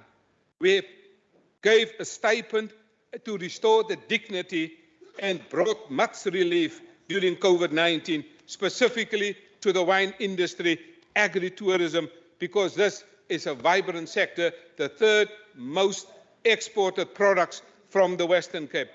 In the words of my head of the department, Dr. Mugale Sebopetse, and I quote, he said, "We recognize that a major portion of the industry's revenue is generated from domestic wine sales. In addition, smaller and black-owned wineries and brands heavily rely on sales channels such as tasting rooms and the extended hospitality offering. For this reason, we deemed it critical to support the industry tangibly," unquote. In response from the industry and its partners, wine tourism and agriculture in the Western Cape, we allocated 12 million rand for wine tourism worker stipend so that the workers can have an income for the 3 months.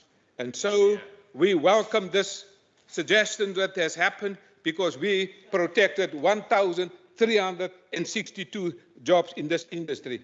In addition, Speaker, we helped 254 wineries to survive the financial restraints caused by this lockdown and other trade restrictions. So we gave 3,000 rand stipend for those people working in the wine industry in the cellars for 3 months, 3,000 rand, and that saved jobs specifically during the festive bleak season. The difference the wine tourism stipend made to the sector has become even more apparent over time as the world gradually exited from the pandemic. When other tourism industries have battled crippling staff shortages in the wake of COVID-19, our wineries were able to retain most of their permanent wine tourism workers. And why is this important, Speaker?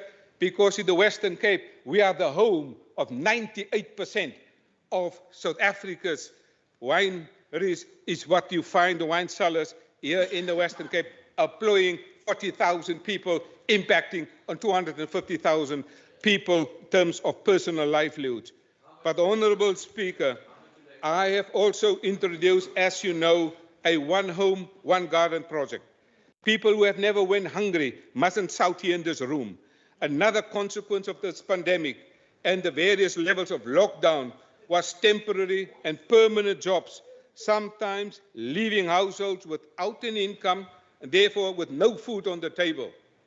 I had raised this idea of a one home, one garden campaign to address food insecurity in the province even before COVID-19. We made funds available for about 1,800 gardens per year. Honourable Speaker, you will be pleased to know that we are now expanding it more to about 5,000 a year. In addition to having access to health-boosting vegetables, it is also evident that home gardening was also relaxing, stimulating during that difficult period. During my visit to these home gardens, I have witnessed teamwork, joy, and enthusiasm, and moments of absolute fun in the families. In addition, through these gardens, we saw the motto for the love of agriculture in action. Order members. Order members. Honourable Deputy Speaker, this period we also gave support and lent a hand to small black-owned wineries. Honourable Speaker, Wendy Peterson, the Operation Manager at the South African Wine Industry Transformation Unit, highlights that the industry went into saving mode to save businesses and people when the lockdown struck. Honourable Speaker, Pat Maran knows that black-owned brands and farm owners had worked hard over the years to stay abreast and sustainably in an ever-challenging industry. Honourable Minister, Honourable Syed, please take your seat. Honourable Minister. Honourable Chairperson, it is the Honourable Pat Maran, not Pat Maran. The Honourable Pat Maran knows how great work that we are doing in this department. Honourable Pat Maran is on record that he appreciates that this department is the only one that injects hope in South Africa. Honourable Speaker, hope is really in the Western Cape. That's why we have also allocated 13.5 million rand available to save the wine industries during COVID-19. Honourable Speaker, I have just yesterday spoken. Order, members. Honourable Speaker, we have already now the only province that provide hope for agri-workers, the only province with the agri-worker competition. Honourable Speaker, one of our leading people in the province in agriculture is called Nigel Claassen. Honourable Minister, can I please ask that you conclude? Honourable Speaker, I think I must conclude. Order, members. I think I must conclude. Order, members. I think I want to conclude, Honourable Speaker, because people must know what is the situation. The ANC incompetence. Thank you, Honourable Minister. Ideology, please take your seat. And the ANC corruption. Thank you, Honourable Minister. Is your the time reason has expired.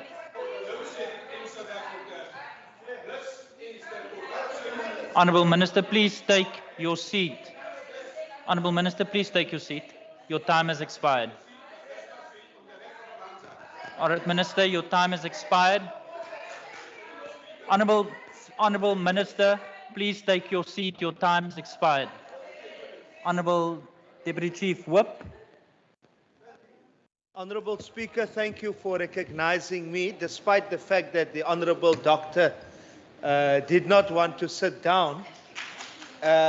Just to indicate, Speaker, I'm not sure whether you were keeping a...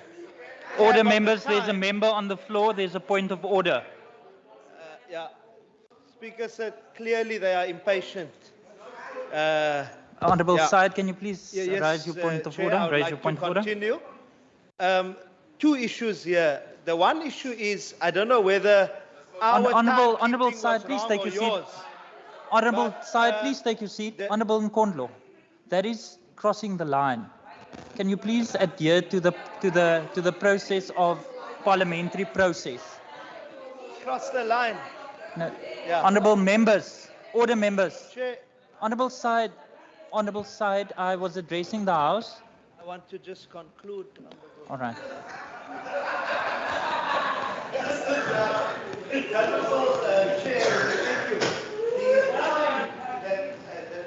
Allocated to the doctor was 9 minutes, but he spoke for 13 minutes. That's number one, but that's fine. But more importantly, on the basis of precedence,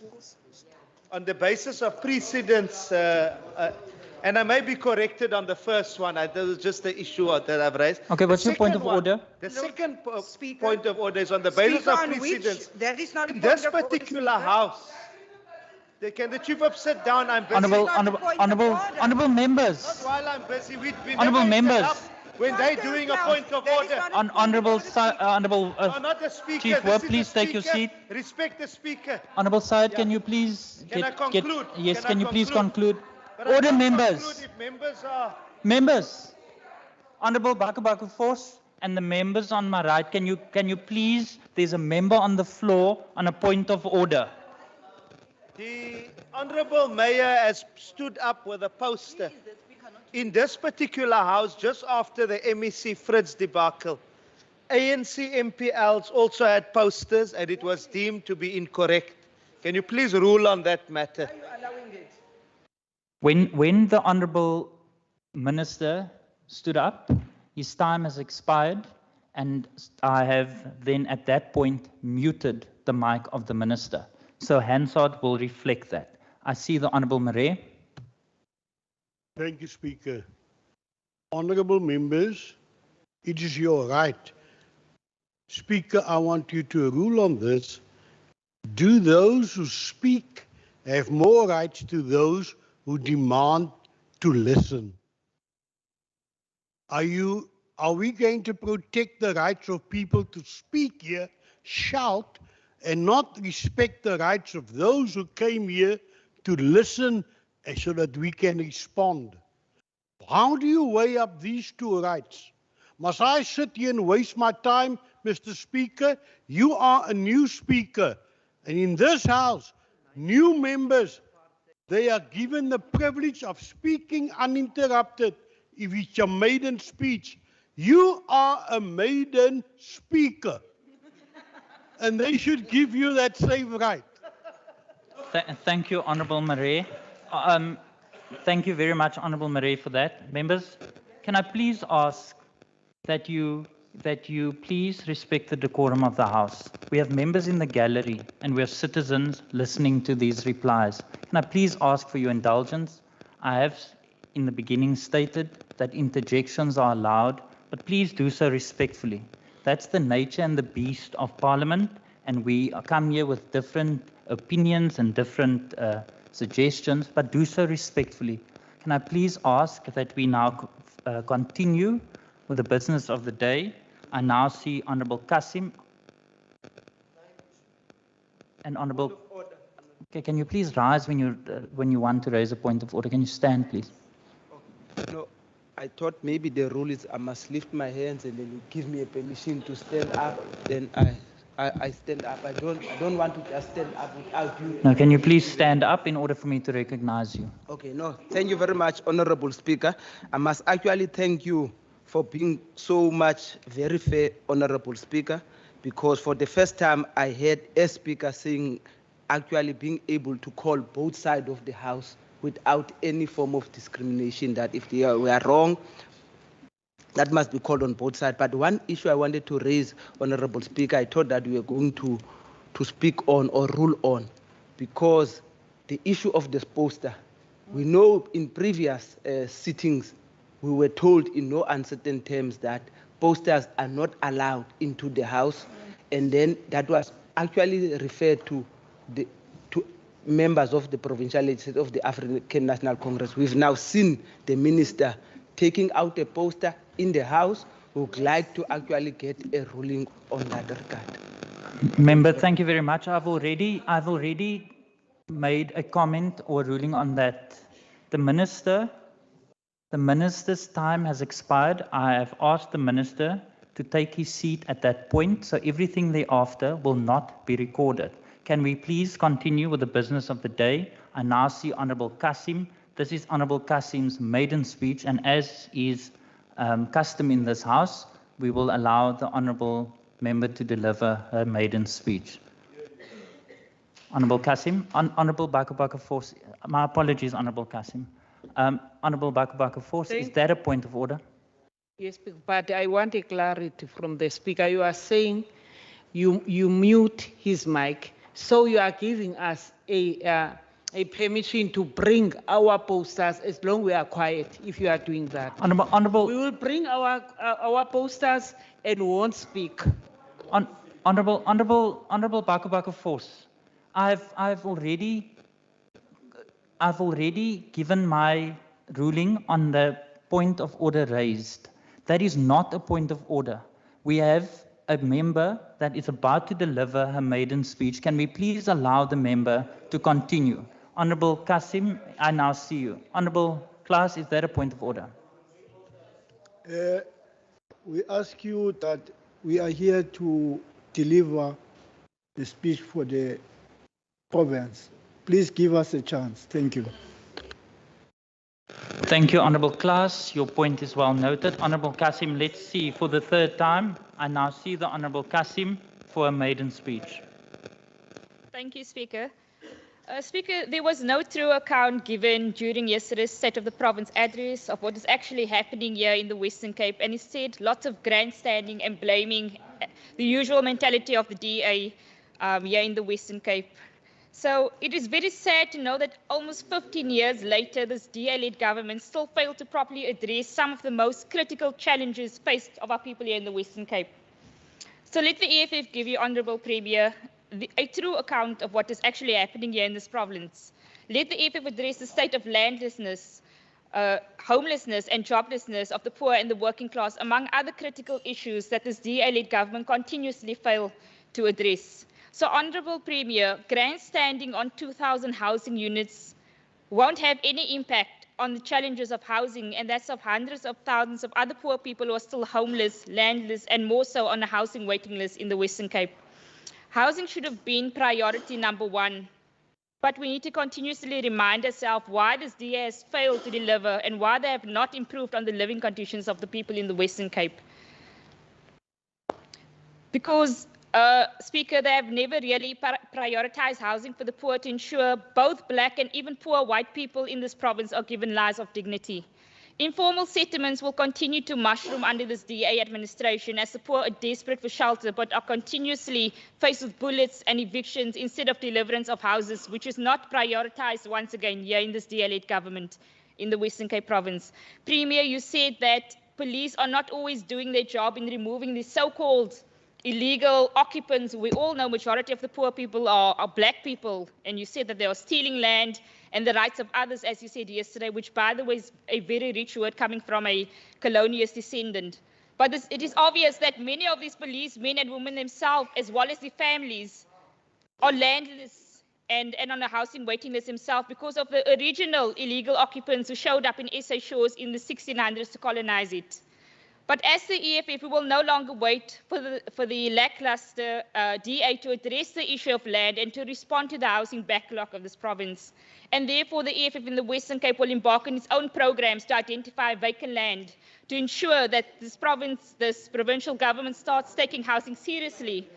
And they should also release a list of all vacant land which is suitable for housing purposes, because land is available, lots of it, all across the province. There's a housing budget as well, and there's no reason for any delay, and there's no reason for poor people to be waiting on a housing waiting list. There's also absolutely no need to only speak about housing opportunities when it comes to election time. In the Western Cape, we are also continuously hampered with apartheid spatial divide, where the apartheid philosophy of separate development still prevails. Land should be made available in more affluent suburbs like Constantia, Stellenbosch, and other fancy areas, instead of sending our poor people to underprivileged areas like Mitchell's Plain and Philippi, where people are already suffering.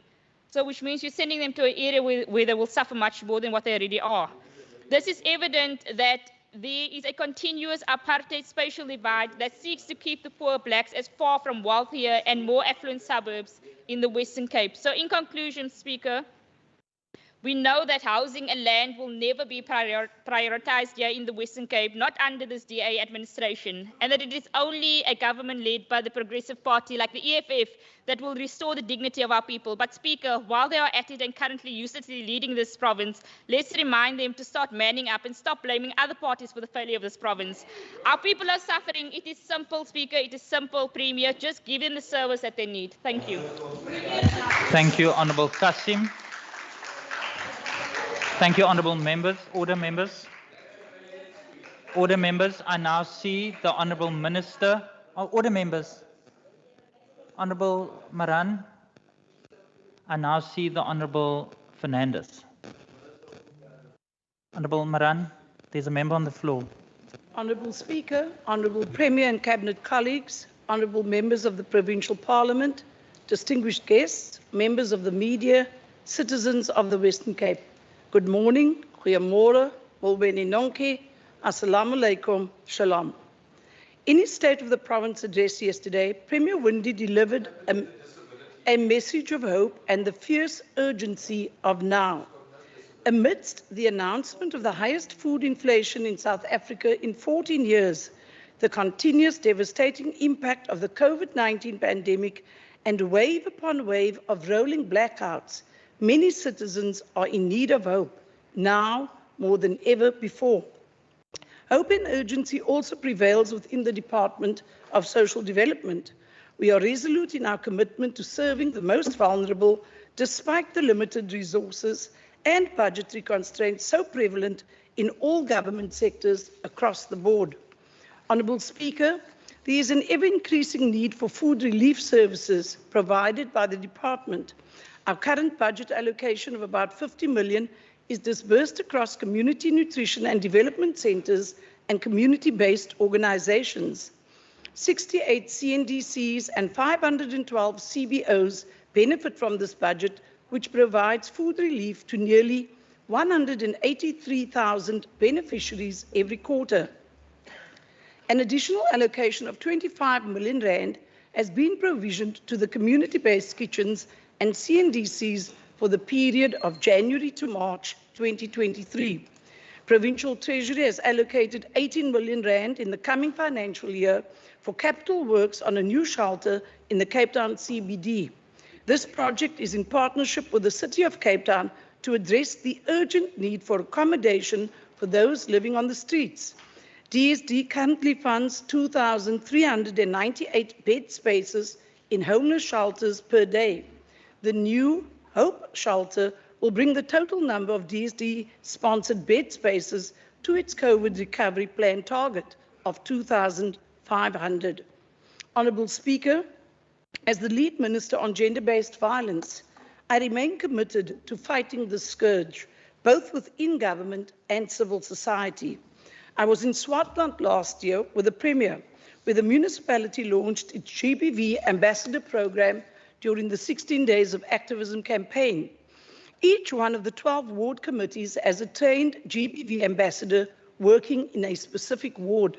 Several mayors who attended the event expressed an interest in establishing similar programs in their municipalities. This whole of government and whole of society approach is what is needed to bolster the fight against gender-based violence. There are 8 Tutuzela care centres across the province, with the centre at Victoria Hospital being expanded. The Tutuzela care centres are in the domain of the National Prosecuting Authority, I might add. The expansion of the Stellenbosch centre is underway. There are 26 GBV shelters across the province and a planned one coming to the Overberg region soon. To date, approximately 18,000 individuals have sought and received psychosocial support from the Tutuzela care centres and DSD-supported GBV shelters.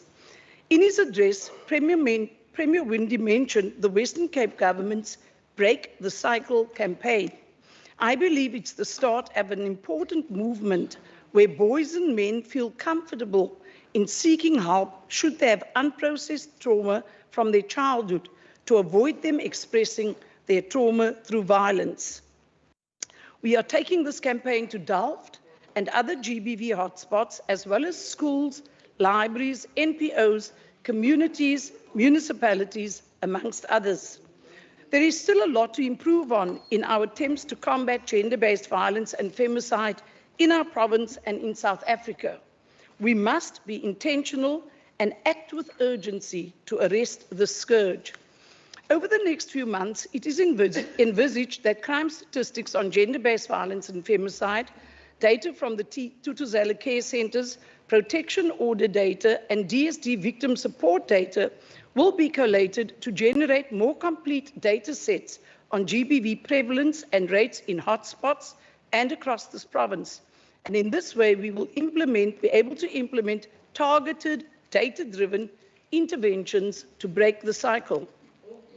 Our government is trying to assist cash-strapped NGOs in the sector, but the saving grace for these institutions has and will be the private sector. Recently, the department was able to allocate an additional 1.6 million rand in addition to the 62 million rand already allocated to the Victim Empowerment Programme for the 2022-23 financial year. This is one of the only programs in the department that did not experience budget cuts. Honourable Speaker, it is sad that the South African Social Security Agency, which is legislated to render social relief of distress, is completely dysfunctional. Where SASSA fails, DSD steps in to assist where it can, with limited resources. This whilst fulfilling its statutory requirements. We are constantly requested to provide answers to grant beneficiaries who have found no joy in SASSA. Answers that we don't have. despite our best efforts in drawing it out of National Social Development Minister Lindiwe Zulu. Deputy Speaker, may I ask for protection, please? Thank you. Honourable members, order please. Honourable Speaker, I've recently conducted unannounced visit to SASSA offices in different areas to see what is happening on the ground. And what I found was disturbing. However, what is more disturbing is what is playing out at the South African Post Office and the Post Bank. And as a provincial government, we continuously have to stand in the ever-widening gap left by our national counterparts in an effort to support the most vulnerable in our province. Entities such as Eskom, Home Affairs and SASSA, and so the list continues. Honourable Deputy Speaker, however, there is hope. As a government, we have a recovery plan that instills hope and is being rolled out with urgency. Departments work transversely to leverage synergies and optimize resources. The well-being work stream comprising of health, education, agriculture, DCAS and DSD is such an example. Where corruption in the highest echelons of national government has led to widespread disillusionment, exacerbated by rolling blackouts, many are looking to the Western Cape as a beacon of hope and light.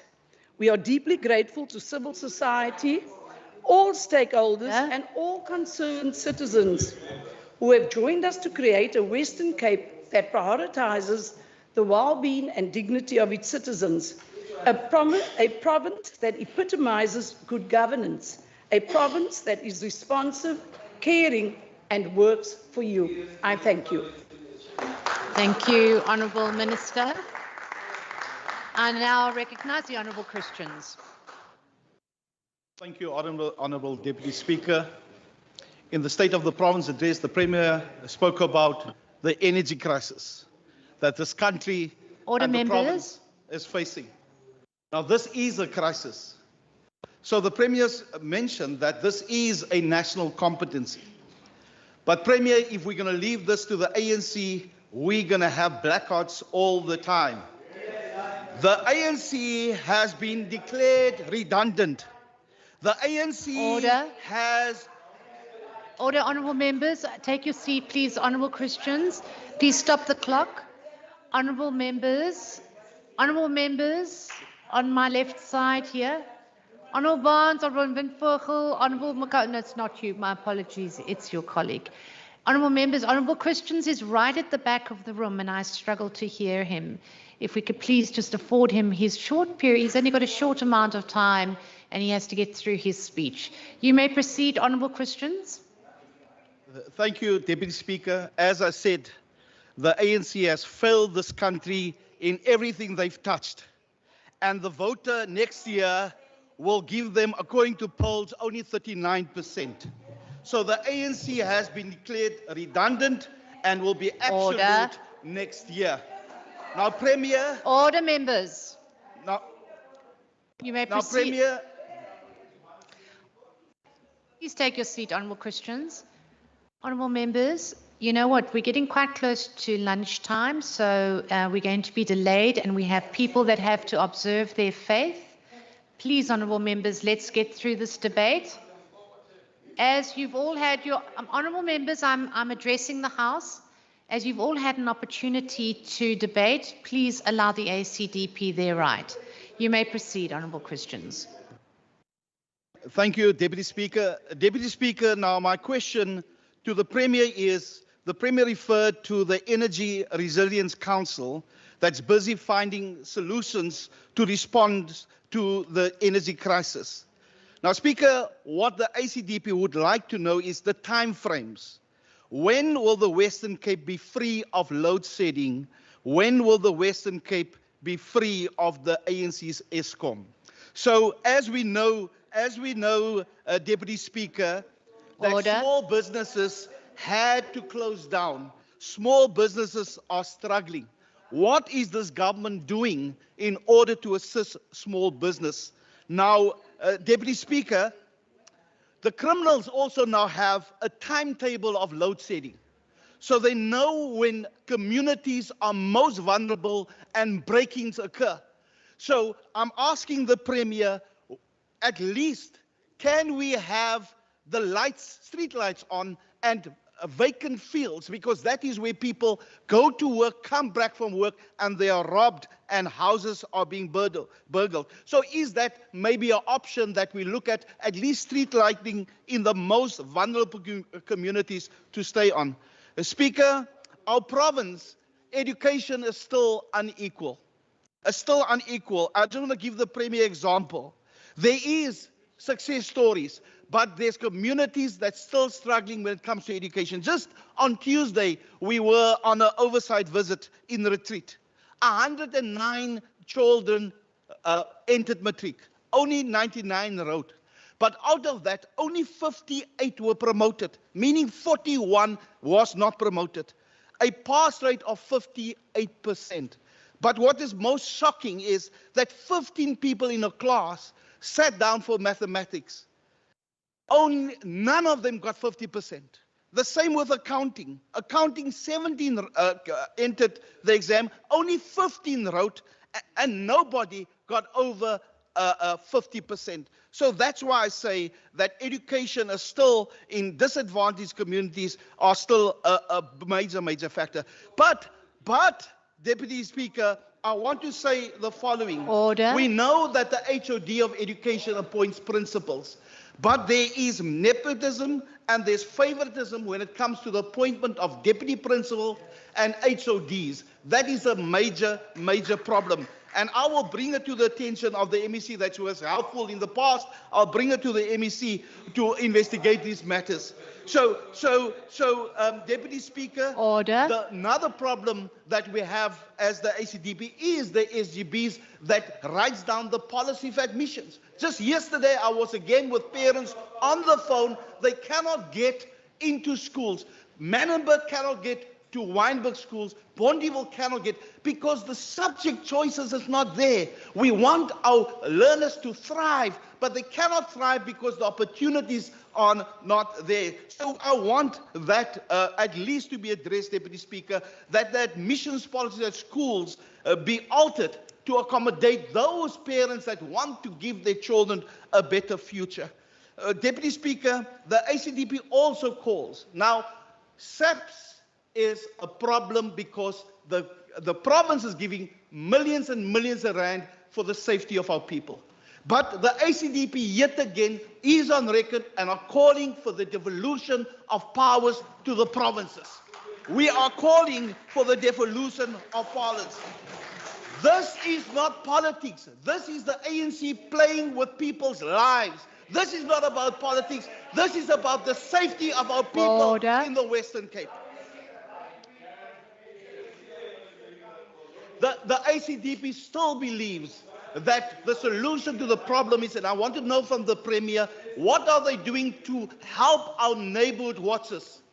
Stop the clock. Please take your take your seat, Honourable Member. Over to you. Is the Honourable Honourable Said. Christians willing to take a question on the coalition, right-wing coalition? Honourable Said, through me. Over to Deputy you. Speaker, I do not take questions from the kindergarten of the ANC. I do not You may take questions. proceed. Stop the clock. Stop the clock. Stop the clock. Honourable members, 1 minute. Honourable members, we have guests in the gallery. 1 minute. 1 minute. I just made sure the clock was stopped. Honourable Said, what's your point of order?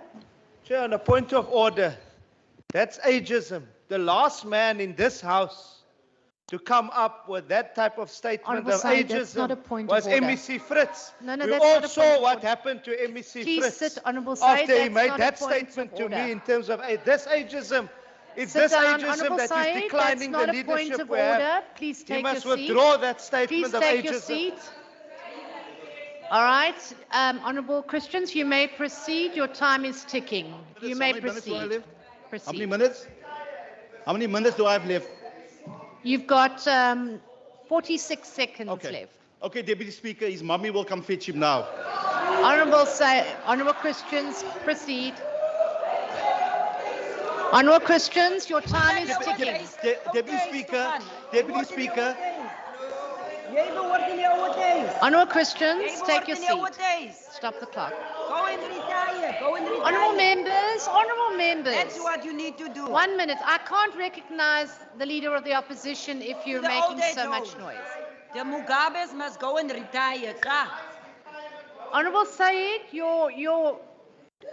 Honourable Dugmore's hand is up. Honourable Dugmore, I'm going to recognise you because you're the only one who's put your hand up. Chairperson, What is your point of order? Deputy Speaker, just on a point of order, would it be in order for me to propose that you investigate the ageist comments of the Honourable Member Christians and report back to this House in whether they contravene I the certainly will do discrimination, that. anti-discrimination provisions in our Constitution? I'll certainly check if it basically goes against the rules. But again, I would like Honourable Christians to complete his. Honourable Christians, focus on your speech, then we can have more order in the House. Thank you, Deputy Thank Speaker. You may Just the proceed. Premier's mentioned that 300 guns were confiscated in the Western Cape, but we look nationally, there's 3 million guns in the hands of criminals. So there must be a more concentrated plan to get guns out of the hands of criminals, because we know that is the guns that kills. I thank you. Thank you very much, Honourable Christians. I now recognise the Honourable Minister Mbombo. Sekela Somlomo, the Premier of the Western Cape, the Leader of the Opposition, residents and media, molweni. Masibulele inkulumbuso yaseNtshona Koloni ngentetho yakhe egxininise kudanya-danya cimi-cimi izolo. Apho osithwaxa khona wonke uMzantsi, ngakumbi osomashishini, eshiya ikati lele eziko kumakhaya ngamakhaya. The Premier's address reminded us Western Cape government is the only hope for South Africa under the circumstances. Under the circumstances of high unemployment, inequality, poverty, aggravated by corruption, by blackouts and other pandemics such as GBF. Premier reminded us to treat this with urgency, or else we may have no country left under the circumstances. The country is under the autopilot leadership, no compass, no direction. South Africa is despondent. South Africa is hopeless. But here in the Western Cape, we refuse to be tagged along this potential state crash created by the national government. We will ensure we rise above, do as much as we can, ukuzisa ithemba kubantu baseNtshona Koloni. The province of hope, the province that will remain hopeful even when there is no hope. Somlomo Sekela, in health, when the taps were running dry during the drought, we already had mitigation plans implemented. When COVID-19 came our way, we already had mitigation plans implemented. Now the lights are out, and guess what? We already have it covered. We got this. This is done by having all hands on the deck for all the government departments using the whole of government approach. Sekela Somlomo, having an unreliable electricity supply is a disaster for the health system. When a patient is sick and admitted to an ICU on mechanical ventilation, sure, death will occur if the electricity supply is interrupted. A patient that is in the middle of a surgical intervention can die when the electricity supply is interrupted.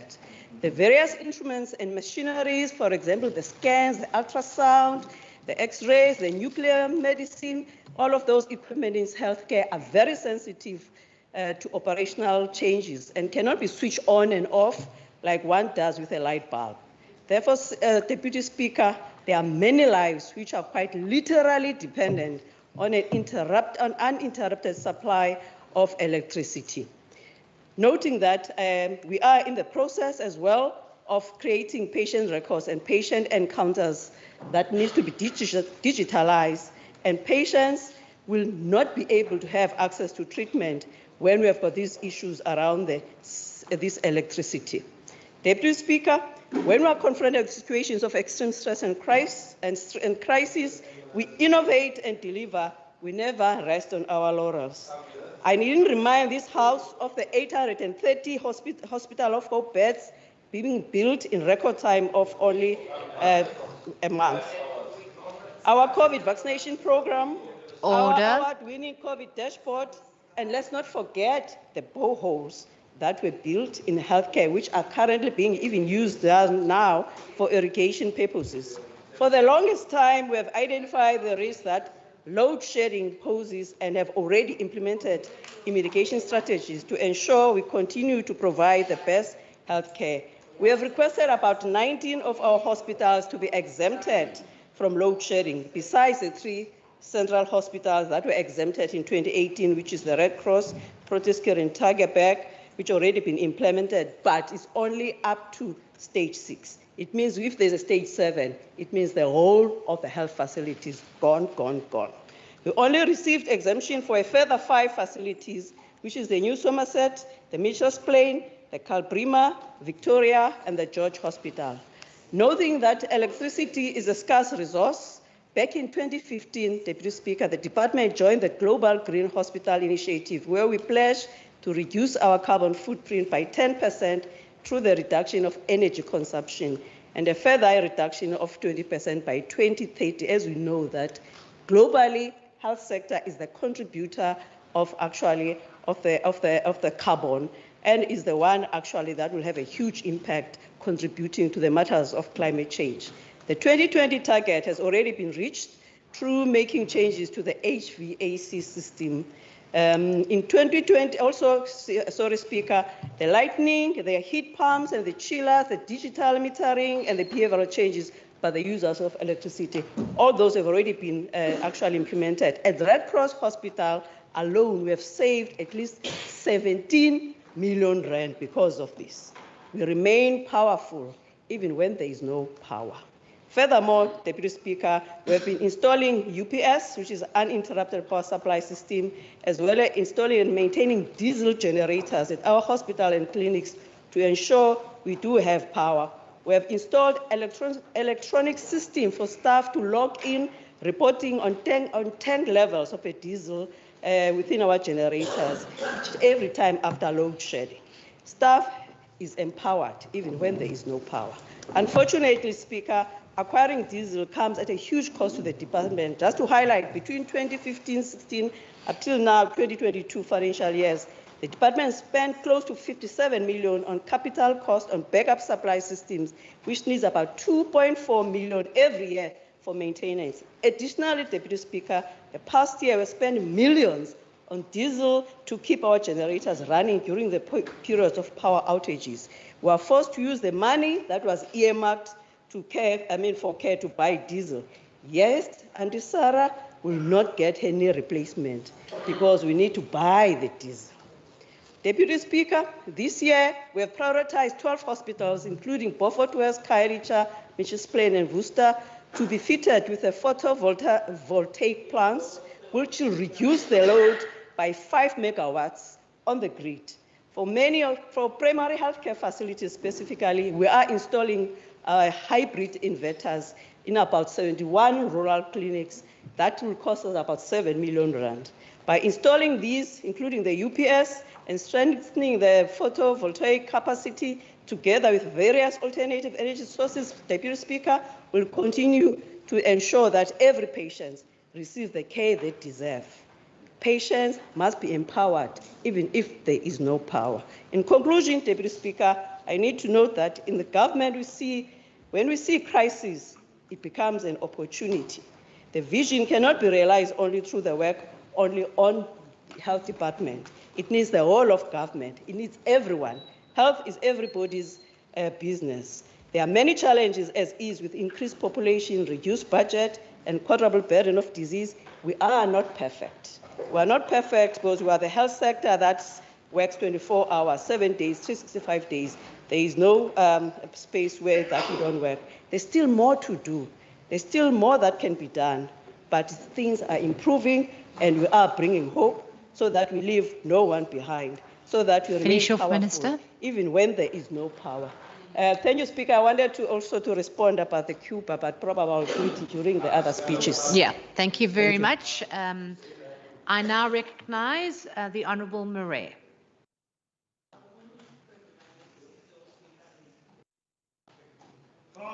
Speaker,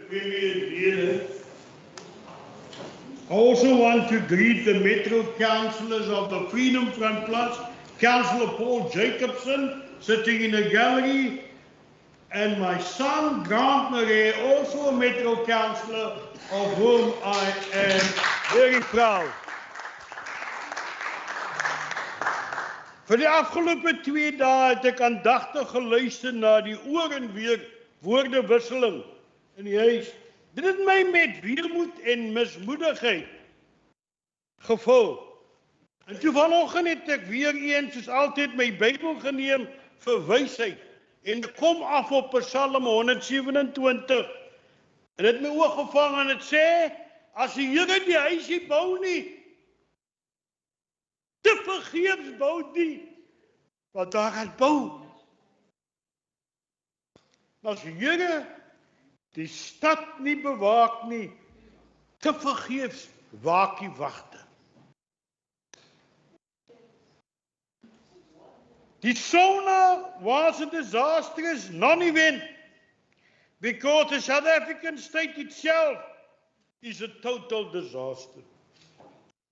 If SOPA means state of national anarchy, then we must be careful that this province, SOPA, don't mean state of provincial anarchy. I was hoping and wishing that the Premier would take center stage and inspire us by communicating his vision that would arouse us into action in 2023. I hope that he was going to give us hope, but his speech was more of a report of a very good handyman who fixed and repairs national mistakes. He told us a lot of things, what he did with COVID, what he did with this, what he did, and he did an excellent job, but that's repair work. You were not repairing the Western Cape faults we did, you were repairing the mismanagement that happened somewhere else. We want vision. The ANC was an organization created by strong, competent leaders, visionary, to serve the people, but it has become an obstacle to anything the people had hoped for. In 1976, I was at UWC, a law student, and the only thing we heard was ANC, Walter Sisulu, Mandela, and if they come, it will be heaven on earth. We believed that. We were disappointed. We looked at the ANC as our messiah, and even the EFF is disappointed. Don't blame the EMF. They come out of the ANC's youth league. They were taught what they now know. Malema said Honourable he Member, grew up in the Honourable ANC Marais, take your as seat. a 9-year-old. Take your seat, Honourable Marais. There's a point of order. Take your seat, Honourable Marais. Stop the clock. Honourable Member, what's your point of order? Yes, the EFF was not in the state of the provincial. Okay, address. Honourable Member, thank you very much for clarity, but that's Thank not a point of order. Honourable Marais, you may proceed. Don't worry, he's still new, he's learning. Please Speaker, proceed. Honourable Marais, your time is ticking. a leader should surround himself with people with high intelligence and more skills than he himself has. But our president has surrounded himself with incompetent, weak men and women. How can we expect leadership? Mr. Speaker, how can 350 Rand grant the freedom for poor blacks? Where are we in the How can shacks be freedom Order, for members. blacks? How can non-water, Order, no members. electricity? Honourable Marais, please. Honourable Marais, take your seat. Take your seat. Please stop the clock. Speaker, in this house, red overalls won't protect you. Honourable Marais, please take your seat.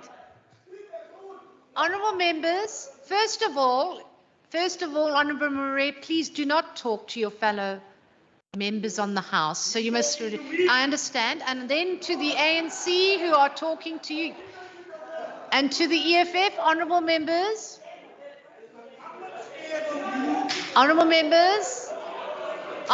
members, please, we are in a debate of words, not of any further action. Honourable Murray, please focus on me. You're at the end of the chambers, and I have to get your eye here. Thank you. Just At we may least the proceed. National Party, they were wrong, but they looked after their white voters. Yes, the whites became rich, but the ANC don't look after their own black voters. Sit down, Honourable. Yes, you are too stupid Order, to members. know what you're saying. Honourable Murray, take your seat. Please stop the clock. Honourable Murray, take your seat. Honourable Murray, take your seat. Let us fight fire with fire. Honourable Murray, take your seat, please. Honourable Murray. Honourable Murray. Just 1 minute. I can't talk to you. Order, Speaker. Okay. Just sit. First, sit down, everybody. I recognize you. 1 second. Just 1 second. Down. 1 minute. You're not the only one. Put your hand down. Okay. Honourable Murray, sit down. Down. Yeah, I'll fight you back. Yeah. Honourable members, can I have your attention, please? Can you all turn around and look here? So, Honourable Murray, please don't further incite, and I don't want you getting that angry. You are an esteemed politician with many years of experience. You know how to handle conflict. I will begin by recognising the Honourable Said. If there's a point of order, it went a bit haywire there, but please, Honourable Said, could we just, I will hear you. Thank you very much, Honourable Deputy Speaker. I don't want to. No, just 1 minute. 1 minute. Honourable member, please, we cannot have that profanities in the chambers. Please, well, you can't be saying words like that. I'm sorry. There are people who are Christian here.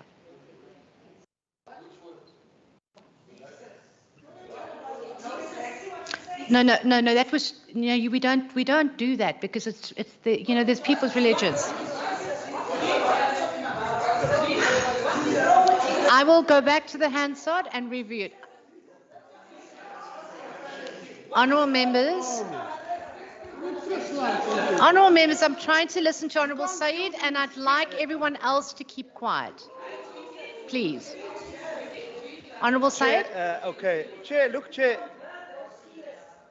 look, we respect Honourable Murray as the father of the house and as the elder, and I think possibly got a little bit emotional and said certain things which deep down he perhaps does not mean.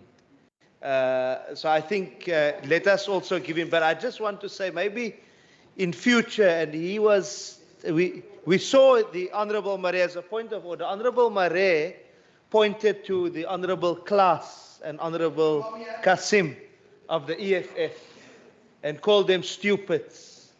That he needs to withdraw. We don't want to fight him, he's the elder, but maybe just to withdraw that so that we can have progress. And we say Thank that you, with the Honourable utmost Said. of respect. Yeah. Thank you, Honourable Said, for your very calm words. Honourable Murray, I did not hear it at the time. Wait, Honourable members? Honourable Murray, did you say that? I didn't hear it from here, and if you did, will you be willing to withdraw, please? I did say he's stupid, yes. And will you withdraw? And I withdraw the word stupid. Thank you very much. Honourable member, okay. Any further points of order? Yeah, I want just to give him a word that she is old. She must not let the sugar go off. Okay. Sorry, It's fine. must not let the sugar Thank you go very off. much. Thank you for your indulgence. Honourable Murray, are you finally at the end of your speech? I've got No, I'm not, but if a man can't know I'm a he, then what is he? Okay, Honourable Murray, please may I ask that you do the rest of your speech calmly without enticing further reaction. Thank you very much. You may proceed. Former President Bush once said, and I want to quote him, "We abuse our power when we utilize it for self-gain." The Zondo Commission confirmed there is self-gain at play in this country. So now, Premier, your national leader is now prepared to co-govern, not only at national level, but obviously he will be prepared to throw in the Western Cape and somehow take metros, I suppose, in order to co-govern at national. I would like to know if you reply, how do you see your role as being Premier in 2024 if your national leader, Steven Nason, said he's prepared to form a coalition with the ANC at national level? The ANC are hardened negotiators. They beat Ruth Meyer at Codesa at the negotiating table. They played child's play with you. They would say, if you want to co-govern at national, we want to govern in Gauteng metros and the Western Cape. What will you do? Will you still be the wolf marries a sheep and the sheep think his flock is safe? Thank you, Honourable Member. Your time is up. Thank you very much. Thank you. We now recognise the Honourable Minister Mania.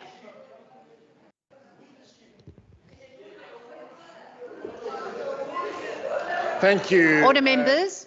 Thank you. Order, members. Thank you, Deputy Speaker. Right. Thank you, Honourable Marais. Either you may leave the chambers or thank you very much. Thank you very much. I'm very happy to hear that. Honourable Minister Mania, you may proceed. Order. Thank you, Deputy Speaker. The Premier is indeed correct when he refers to the fierce urgency of now, because as we debate in the House today, thousands of learners are being prevented from attending school by a minibus taxi mafia attempting to muscle in on transport contracts. Parents now find themselves with the terrible choice between keeping their children safe and making sure their education can continue. They should never have had to choose between those two. I share the anger of many parents who are expressed towards the taxi associations, with protests being planned against the blockade. Already in Mfuleni, there are reports that parents are stopping the taxis from operating until they end the blockade. Order. And I agree with them that such lawlessness by the taxi mafia simply cannot be allowed to continue. Order, members. We have had very productive meetings with the South African Police Service, and they are putting plans of action into place to end this criminality. Yesterday, I laid a criminal complaint with the SAPS against the minibus taxi associations currently preventing our children from getting to school, so that this matter can be investigated, so that the persons responsible can be arrested, and so that they can be prosecuted and jailed. The Western Cape Education Department will not meet with any minibus taxi association until they end the blockade and stop terrorizing our children and our parents. Our government is united. We do not, and indeed we will not, negotiate with a gun to our head. Order. I want to thank members. Honourable Minister. I want to thank our schools. Wait, Honourable Minister, please take your seat. Honourable Moran, Honourable Mkondlu, Honourable Moran, please. Honourable members, because the Minister is further down the chambers, it's very difficult to hear him. I'm trying to hear him, but you're having a conversation across the way, so please can I... But you were speaking. Oh, Premier, if I caught the Premier, but you were speaking across. Okay. All right. I didn't hear him, but I heard... No, you weren't. Honourable members, please, let's just get through the Minister Mania's speech. Okay. Minister, over to you. Thank you, Deputy Speaker. I want to thank our schools for the work that they have been doing to cope with the blockade. Earlier this week, I visited Academia Primary, a school in Khayelitsha, where 90% of the learners were absent. The school has been producing work packs for parents to collect and distribute to keep some semblance of learning going. In one grade 4 class, half had been absent for the past week. The teachers I spoke to explained how when learners return, they will need to split them into groups because some of the learners will be ahead of others.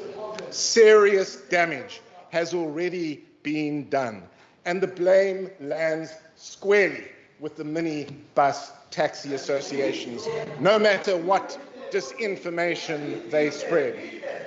Deputy Speaker, nothing, absolutely nothing can possibly justify the taxi mafia preventing children from attending school. And nothing, absolutely nothing can justify criminal extortion and intimidation. And it's for that reason, Deputy Speaker, it's for that reason that I find it extraordinary that when a bus is stopped. Order, members. Members. I think the Premier got caught in this one too, but I still see two of our ANC members talking to the Premier. Premier, you're not allowed to answer them while you're speaking, otherwise I can't hear anybody.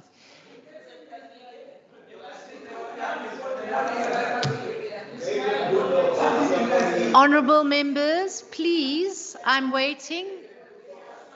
Honourable members, on the left side. We're ticking quite closely to lunchtime and we have to get through our debate. So please may I ask that we have some indulgence. Over to you, Minister. Thank you, Deputy Speaker. What I find extraordinary is that when a bus is stopped and children are offloaded, what is the official opposition's response? Silence. When a parent is prevented. Please take your seat. Honourable Syed, what's your point of order? On a point of order, the Honourable Mania is misleading the House. I've got WhatsApps where when these incidents started to happen, I've sent it to his HOD and to everyone in his department. I understand, but that is not for me to rule on here, and that is not a point of order. You may proceed. Deputy Speaker, I find it extraordinary that what the Honourable Member says is that when a bus is stopped and children are offloaded, his response is to send a WhatsApp. What is that? What I find extraordinary. When a parent. Order, Minister, please take your seat. Is prevented from driving their child to school. Order, Minister, please take your seat. Honourable members. Honourable members, Honourable Baka Force, can I have your attention? Can I just not have the constant interjection so that we can all just hear everything that the Minister is saying? Again, time is ticking. Over to you, Minister. Thank you, Deputy Speaker. When a parent is prevented from driving their child to school, what is the official opposition's response? Silence. When a bus driver is threatened, what is the official opposition's response? Order. Silence. When a teacher, has half of her Honourable class Minister, absent. take your seat, please. Honourable Deputy Chief Whip, what's your point of order? Deputy Speaker, I rise in terms of Rule 40. Honourable members, there's someone that is addressing me, please. Honourable Nkondlo, Honourable Mvimbi. constant running. Just one minute, please. Over to you, Honourable Bartman. Thank you, Deputy Speaker. I rise in terms of Rule 40 as well as Rule 42. I cannot even hear the Minister of Education in terms of interruption and maintenance of order of this House. We are dealing with a very important topic. There are parents who are listening who want to know what the Education Department is doing, and I cannot even hear the Minister. So I'm not sure if the people on the screen can even hear the Minister. Thank you. Honourable members, Honourable Syed, what's your point of order? Chair, can the almost Chief Whip of the Democratic Alliance maybe shed some more light on where exactly Honourable Syed is the issue? Because we can hear the MEC. Honourable Syed, there's no disruption to the MEC speaking. Okay.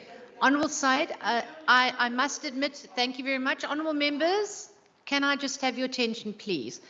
I am struggling to hear, being right at the end on this side and the Minister on that side. And remember, Honourable Vimbi, I know you've got a constant running commentary, but that's fine. You can have interjections, but not to the point that I can't hear the Minister, if I can just ask for your indulgence. Minister, you may proceed. Thank you, Deputy Speaker. When a teacher has half her class absent because of a taxi blockade, what is the opposition's response? Again, silence. Even worse, when a learner... Minister, please take your seat. Honourable Member Kasim, what's your point of order? Thank you. Please put your Speaker. Thank you, Honourable Speaker. I'm confused what is being discussed here. Why you ask a question? No. The point of order is that you cannot ask a question while you're supposed to deliver the work. Honourable Kasim, that's not a point of order. You may proceed, Minister. Thank you, Deputy Speaker. The honourable member obviously thinks he's part of the official opposition, which he is not. Over to you, Minister. Order, members. I come back to my point, Deputy Speaker. When a learner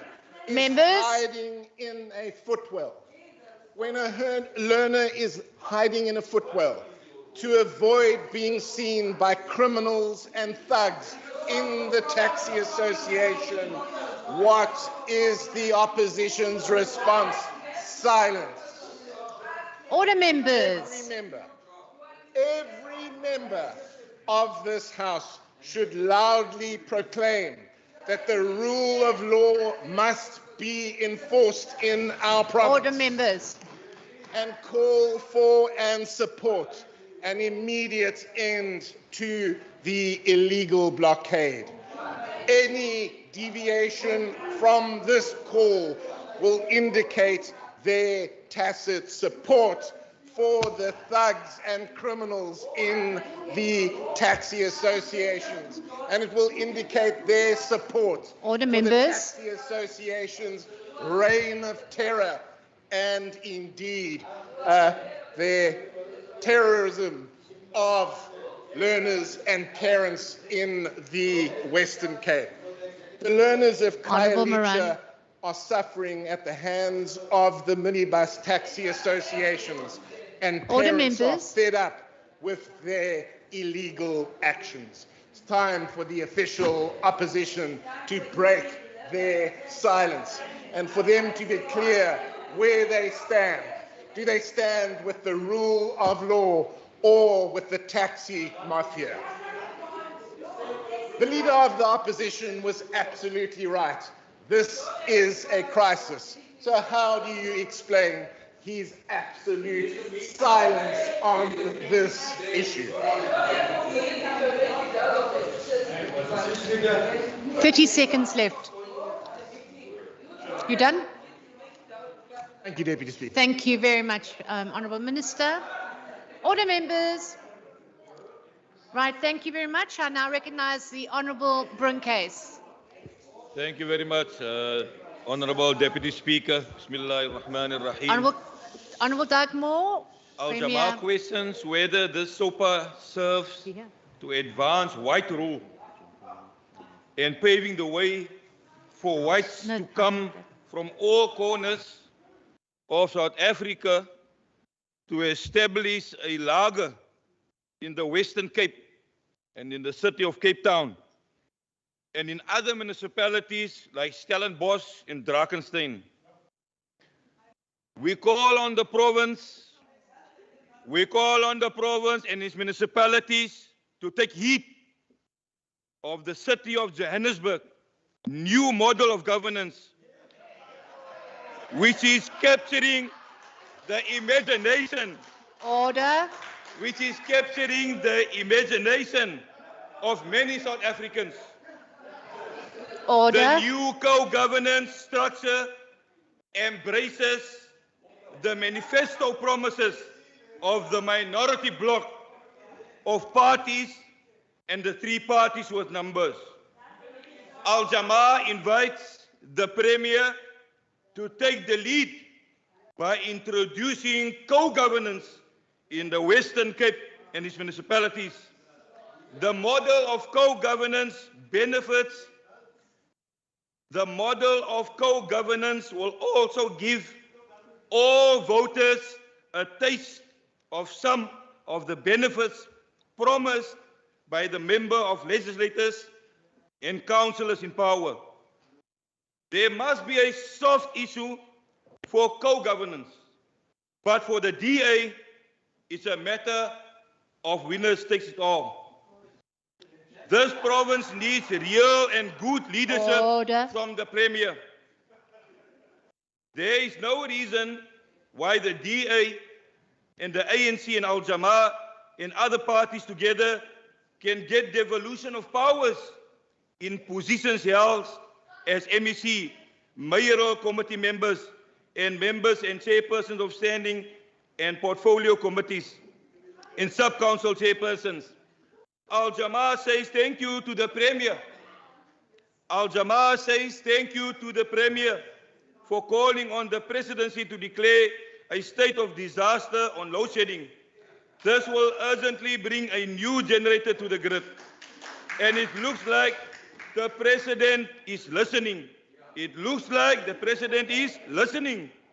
The President must devolve the emergency powers to the Premier, to the Western Cape, so the Western Cape can take the lead to put an end to load shedding. Honorable Premier. Order, members. Honorable Premier, the compliment will stop there now. Honorable Premier, you have failed. Yes, you have failed to give hope to the citizens of the Western Cape that constructive plans are in place to deal with crime, housing, and the crisis in education. Yes, the crisis in education. For the past 5 years, the province has seen a massive increase in the number of learners in the Western Cape. We find no consolation in you stating that you are in the process of placing 1,400 learners in schools. We are almost into the 3rd month of the school year, and thousands of learners, yes, thousands of learners are still waiting to be placed in schools. There's some schools, the classrooms overflowing with 80 learners. Our schools are not safe for learning. This is not the way to maintain a high standard of education. The Western Cape Education Department is wasting millions on a disciplinary hearing against Heathfield High School Principal Mr. Wesley Newman. The department is hell-bent on using the old apartheid tactics of banishing him from the school. We need principals and educators like him to maintain the high standard of education the school once enjoyed while he was the principal. Al-Jamaa calls on the department to drop all charges against Mr. Newman and that he returns to Heathfield High School. Honorable Premier, you are removed from reality in our townships on the Cape Flats. Crime, gangsterism, and drug peddling have never declined. There is no political will from the province to effectively address these matters. You understand Sabines are hotspots for all criminal activities, yet our townships have more Sabines than recreational facilities. You have failed to give any plan on how to eradicate crime, no plan on how to act on the high unemployment. Order, members. Honorable Premier, you should take the lead from President Ramaphosa, who has rolled out plans to create employment and sustainability of small businesses. In conclusion, Al-Jamaa reminds the Premier of Israel's illegal occupation of Palestine, its apartheid policy, its genocide of Palestinians, destroying Palestinians' livelihoods, torture and detention of Palestinians, including death of young children. I thank you, Honourable. Thank you very much, Honourable Member. And now recognise the Honourable Barkman.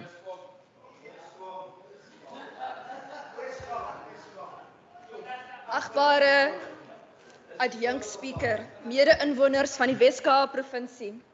Ek het vandag saam met my 'n ryp 4 protea gebring wat ek vanoggend van my eie tuin afgepluk het. Hierdie protea kom van 'n bos vanaf my tuin wat ek 3 jaar gelede geplant het. Daardie bos was miskien nie eens groter as die lengte van 'n gewone waterbottel nie. En hierdie protea is nou langer as my eie lengte, die bos wat nou in die tuin is. En gewoonlik, adjunct speaker, wanneer ek in die tuin is ek verskriklik gelukkig. Maar vanoggend was ek nogals hartseer gewees. Wanneer ek na hierdie blom kyk, adjunct speaker, sien ek sweet, bloed en trane. Maar ek sien ook hoop, ek sien geleentheid, ek sien harde werk, vasberadenheid en liefde. Maar adjunct speaker, wat kos hoop? Wanneer daar vir ons gesê word dat die Wes-Kaapse Onderwysdepartement 'n versnelde bouprogram gaan implementeer om 842 nuwe klaskamers te bou, dat 662 van daardie al klaar reeds gebou is, en dat hulle met die konstruksieindustrie moes onderhandel om regdeur Desember te werk. Dit is getuienis van harde werk en dit gee my hoop.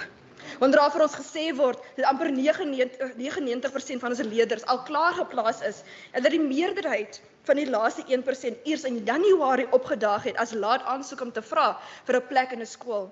Dit is getuienis van vasberadenheid en dit gee vir my hoop. Ek is bly dat die sekretaris-generaal van die departement 'n belofte gemaak het dat elke leerder geplaas sal word, insluitend diegene wat laat in Januarie hierdie jaar eers vir 'n plekkie gevra het. Adjunct speaker, daar is 1.1 miljoen leerders in die Wes-Kaap. Van die 1476 aansoeke wat nog geplaas moet word, 1325 was na die 2023 jaar gekry. Dat is 48 dae in hierdie jaar sover. Die meerderheid van daardie laat aansoeke het in Januarie 2023 opgedaag. Adjunct speaker, dit kan nie wees verder dat 2023 ons met afpersers in die taxi sektor moet onderhandel. Member, take your seat, please. Honourable Said, what's your point of order? Chair, is it parliamentary for the Honourable former acting chief whip to mislead the House on when learners applied? Is No, it I parliamentary to mislead the House? I cannot rule on that. That's not a point of order. Honourable Said, you may proceed. Adjunct speaker, indien die mense van die parlement in hierdie huis nie weet nie, Order. Het van die presentasie wat voor ons komitee was deur die departement van onderwys gequote. So as hy nie weet om te lees nie, is dit nie my probleem nie, adjunct speaker. Speaker, kan nie wees in 2023 dat ons met afpersers in die taxi sektor moet onderhandel sodat ons kinders kan skool toe gaan nie. Wat ouers hul kinders agter in hul motors moet wegsteek sodat hulle skool toe kan ry. Ek bedank die minister en die departement vir die vinnige inspring in die situasie, asook die gemeenskapsveiligheid en mobiliteit ministers en departemente vir hul saamwerking. Elke kind moet in die skool wees. En jy plaas die hoop in gevaar wanneer mense se kind uit die skool uithou. En die ouers in die Wes-Kaap en ons gemeenskappe in die Wes-Kaap, ons kan dit nie duld nie. Agbare adjunkt speaker, wanneer daar vir ons gesê word dat 41 skole al klaar ooreenkomste aangegaan het met maatskappye om sonkragoplossings te installeer.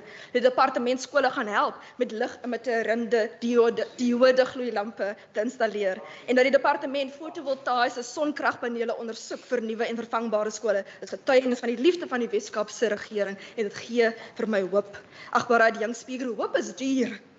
Om 70% meer klaskamers as die Gauteng provinsie te bou, om 'n ekstra 26 leerders te akkommodeer, terwyl ons 'n provinsie met 17,000 leerders per jaar groei gemiddeld, kos 'n ekstra 830 miljoen rand. Ons kry maar 'n klein bedragie van die nasionale regering in die vorm van die onderwysinfrastruktuur toelaag. Die res moet ons vanuit ons billike aandeleformule uitneem. In 2019, adjunkt speaker, het president Ramaphosa aangekondig dat korrupsie ons land omtrent 1 triljoen rand kos. As ons die hele onderwysdepartement begroting van die Weskaap neem en ons maal dit met 100, sal dit nog altyd nie by 1 triljoen rand uitkom nie. As ons die hele departement begroting van gesondheid in die Weskaap neem en ons maal dit met 100, gaan ons nog altyd nie by 1 triljoen rand uitkom nie, agbare adjunkt speaker. As die nasionale regering vir ons net daai ekstra 1,5 biljoen rand kan gee, dan kan ons dit op 'n veiligheidsplan spandeer. 'n Mandaat wat eintlik nie vir provinsies is nie. As die nasionale regering vir ons net 'n ekstra 1 biljoen rand gee, dan kan ons dit op 'n energiekrisis spandeer, wat ook nie die mandaat is van die provinsies nie. Maar daar is bitter min hoop in ons land. So iemand moet die uitdaging die hoof bied. Nie desteenstaande agbare adjunkt speaker, die Weskaap provinsie is die enigste provinsie met 100% ongekwalifiseerde audits vir ons departemente. En ons is die enigste provinsie wat elke sent van sy COVID-19 uitgawes publiek gemaak het. En as 'n provinsie moet ons weer seker maak dat elke sent wat ons op die energiekrisis spandeer gedokumenteer word en publiek gemaak word. Want dit is nie ons geld nie, dit is die mense se geld. Dis die waarheid, julle steel in die leeg te steel, want hulle glo steel in die Kaapstad munisipaliteit die glo dat hulle geregtig is op die mense se geld, maar is nie hulle geld nie. Dit is nie eens ons geld nie, dit is die mense se geld. Is die mense se geld, moet die beste op die mense gespandeer word. Order members. So kan regeer, adjunct speaker. Honourable Windvogel. Honourable Windvogel. Honourable Windvogel. Honourable Barnes, I can't hear. Honourable Windvogel. Honourable Windvogel, I'm talking to you. Yeah, that's about the 5th time. Can I please have your attention? Can we allow, I'm very mindful of people who have to observe their faith at 1 o'clock. Please, members, I would really like to get through this debate. Over to you, Honourable Barton. Dankie, adjunkt speaker. Stop, die please. mense se geld moet die beste manier gespandeer word op die mense. In hierdie provinsie, ek as Lyngsburg kiesafdelingshoof, 6 miljoen rand was vir die vervanging van die Maatjiesfontein kliniek in Lyngsburg gespandeer. Hoop kos geld. 3,3 miljoen rand in my kiesafdeling vir die Lyngsburg ambulansstasie opgradering. Hoop kos geld. Die departement van ekonomiese ontwikkeling het informele handelshulp in Lyngsburg geberg vir oor 1 miljoen rand van hoop kos geld. 31,8 miljoen rand was vir 2067 kommersiële en 656 kleinskaalboere in die landbou ramprisikobestuursprogram gebruik, want hoop kos geld. 0,5 miljoen rand was vir Lyngsburg munisipaliteit vir dienslewering voertuie gegee, die departement van plaaslike regering, want hoop kos geld. Om te kan regeer, adjunct speaker, kos sweet, bloed en trane. Maar jy nodig 'n regering wat glo dat Order, daar nog members. hoop is. Jy nodig 'n regering wat 'n geleentheid kan sien. 'n Regering wat hard werk, wat vasberade is en wat lief is vir die mense van die provinsie. Ons kos 'n regering wat die koste van hoop verstaan en elke sent 2, nee 3 keer sal omdraai voordat hulle dit spandeer. Agbare adjunct speaker, geld roei ongelukkig nie op proteas nie. Hoop kos geld en ons vra dat die mense van die Weskaap, ons is nie perfek nie, maar as 'n regering moet ons kan beloof dat ons die beste sal doen om seker te maak dat die mense se geld op die mense gespandeer word. Maar ons vra asseblief van die mense van die Weskaap dat hulle opstaan vir hul reg tot 'n billike provinsiale aandeel vanaf die nasionale regering in terme van afdeling 214 van die nasionale grondwet. Want dit is nie die ANC se geld nie, dit is die mense se geld. Agbare adjunct speaker, ek dank u. Thank you. I now recognize the Honourable Lecker, but maybe Honourable Lecker, you have to get your colleagues to keep quiet before you start. Honourable Moran, you have one of your colleagues waiting to speak. Honourable Baku Force. Honourable Baku Force. Honourable Baku Force. Honourable Baku Force. That's the fourth time. Honourable Lack is waiting to speak. All right? Right, you may begin. Thank you, Deputy Speaker. The ANC and the people of the Western Cape will be fools if they took the State of the Province address by Premier Wick Windy serious. Let us remind the Honourable Marais that the ANC does not govern in this province. It is not our job to inspire. If the Honourable Marais wants inspiration, we can sympathize with her. The Honourable Christians, if he hasn't realized yet, the DA governs in the Western Cape and not the ANC. If he wants to hold the ANC accountable, he must ask his party to go to the National Assembly. But then again, his party leadership does not want him there, or his party doesn't have enough seats. This premier, as weak as he is, has presided over a 4-year term of popcorn programs. The premier must stop popping in the air, he must come to the ground and he must come home. Because as soon as he pops up an idea and a program, that's how soon the program collapses again. If only the premier took the economy of this province seriously and not treat it as one of his failed 10 businesses, Pick and Pay was the premier's silver bullet to the township economy, as announced by him in his 2019 SOPA. Yesterday in the gallery, we had Ms. Pumla Ruda, who owns Nozinga Market and who is one of the pioneers in this provincial government's failed Pick and Pay market store project. She came to hear what the premier was going to say to address the limping state of the township economy, and they applied specifically. I hope Honourable Marais is listening. Today, Ms. Ruta and her colleagues who trusted their provincial government in this project sit with failed businesses and debt running into hundreds of thousands, if not millions. This is what the popcorn projects of the premier produces. The Jobs for Growth strategy was another popcorn idea. For the last 13 quarters that this popcorn premier has run our province, 68,000 people have lost their jobs. The Honourable Marais has obviously not read the unemployment statistics of the Western Cape before 2009. The premier quotes the king on, I open, the fierce urgency of now, close quote. But plans for 4 to 6% growth and £1 trillion GDP 12 years from now. 12 years? Where is the fierce urgency for now? Popcorn ideas. If only the Honourable Wena stuck to a portfolio instead of propping up a popcorn premier. The premier was given 10 minutes to speak this week in the National Parliament in the SONA debate. His faction in the DA gave him 10 minutes for him to campaign for the DA. But they soon realized just how weak he is. For 10 whole minutes, not once could he mention a single achievement of the DA in the Western Cape, not one for the whole 10 minutes. Why? because he is a popcorn premier. The Honorable Fry worries about our people that are not safe.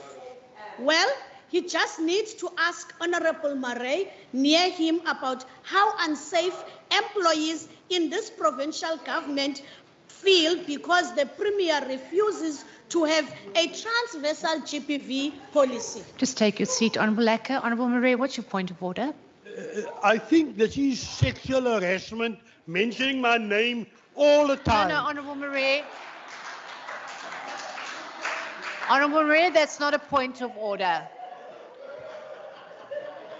Honourable Mayor, can we please have some order? Over to you, Honourable Lacker. You may proceed. Thank you, Deputy Speaker. By the way, 2 DA councillors from Mitchell's Plain must tell Eddie Andrews we are waiting for him in this house to come and play his alleged involvement in the Fritz saga. We will not let that go. In his first SOPA in 2019, the Premier welcomed the deployment of SANDF onto the Cape Flats. 3 years later, the Premier still does not get it. Crime is not solved by more boots on the ground. When the army intervention failed, he pushed for the popcorn idea of the safety plan. The reality is LIP is a complete failure. The Honorable Fry wants to claim SAP's achievement when they happen, such as the reduction of crime in hotspot, but they refuse to take the responsibility for the crime in our communities. The Honorable Allen must make available the raw data of the effectiveness of the safety plan. The raw data shows that what an utter failure the safety plan has been. Another popcorn idea was the Youth Safety Ambassadors program. 2 years ago, the provincial administration announced it with great fanfare, and today it is dead in the water. In 2020, the Premier and his cabinet members stood up and announced their own private, separate from national government, procurement of vaccines. Another popcorn idea. In 2019 SOPA, the Premier announced an economic war room supported by no less than Harvard University Nogals. Not that he himself... Order, members. Not that he himself has seen the inside of a university and that popcorn idea was still born. Yesterday, we heard nothing on the war room or the jobs cabinet, but instead yesterday we had to hear of Energy Council popcorn. In 2019, he stood up and announced his government commitment to the ministerial handbook. Well, since then, he has had to get rid of 2 MECs for misconduct. One MEC left with a cloud hanging over her head, while another MEC has more public protector report findings against him, and there are red dot taxis on the road today. Red dot, blue dot, popcorn, an idea up and running, then it has to close down. In 2021, we had to hear of the Single Transport Authority for the Greater City of Cape Town. 2 years later, we have no idea where this has been established. Another popcorn announcement. 4 years ago, we heard of the solar PV uptake, while in 2020 we heard that 23... Order, members. Order, members. Speaker, Deputy Speaker, can I continue? Just 1 minute. Order, members. All right, over to you. Order, members. I'm trying to... Members, it is 10 to 1. Please. I'm asking your indulgence, all of you, because I'm watching the time and I'm watching Honourable Lacker. So please, can I have your indulgence on both sides? You may proceed. Thank you, Deputy Speaker. I will repeat.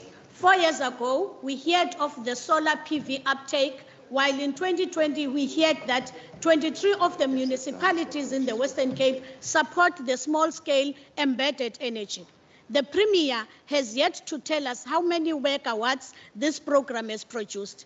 He spoke of applications, but nothing on the amount of megawatts produced by this project, not will produce produced.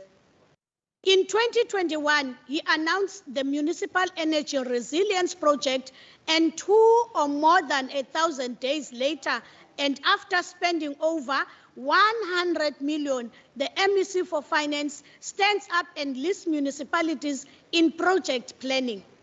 2 years later, not a single megawatt has been produced by the MEP. He requests 1 billion for energy over 3 million. Listen carefully.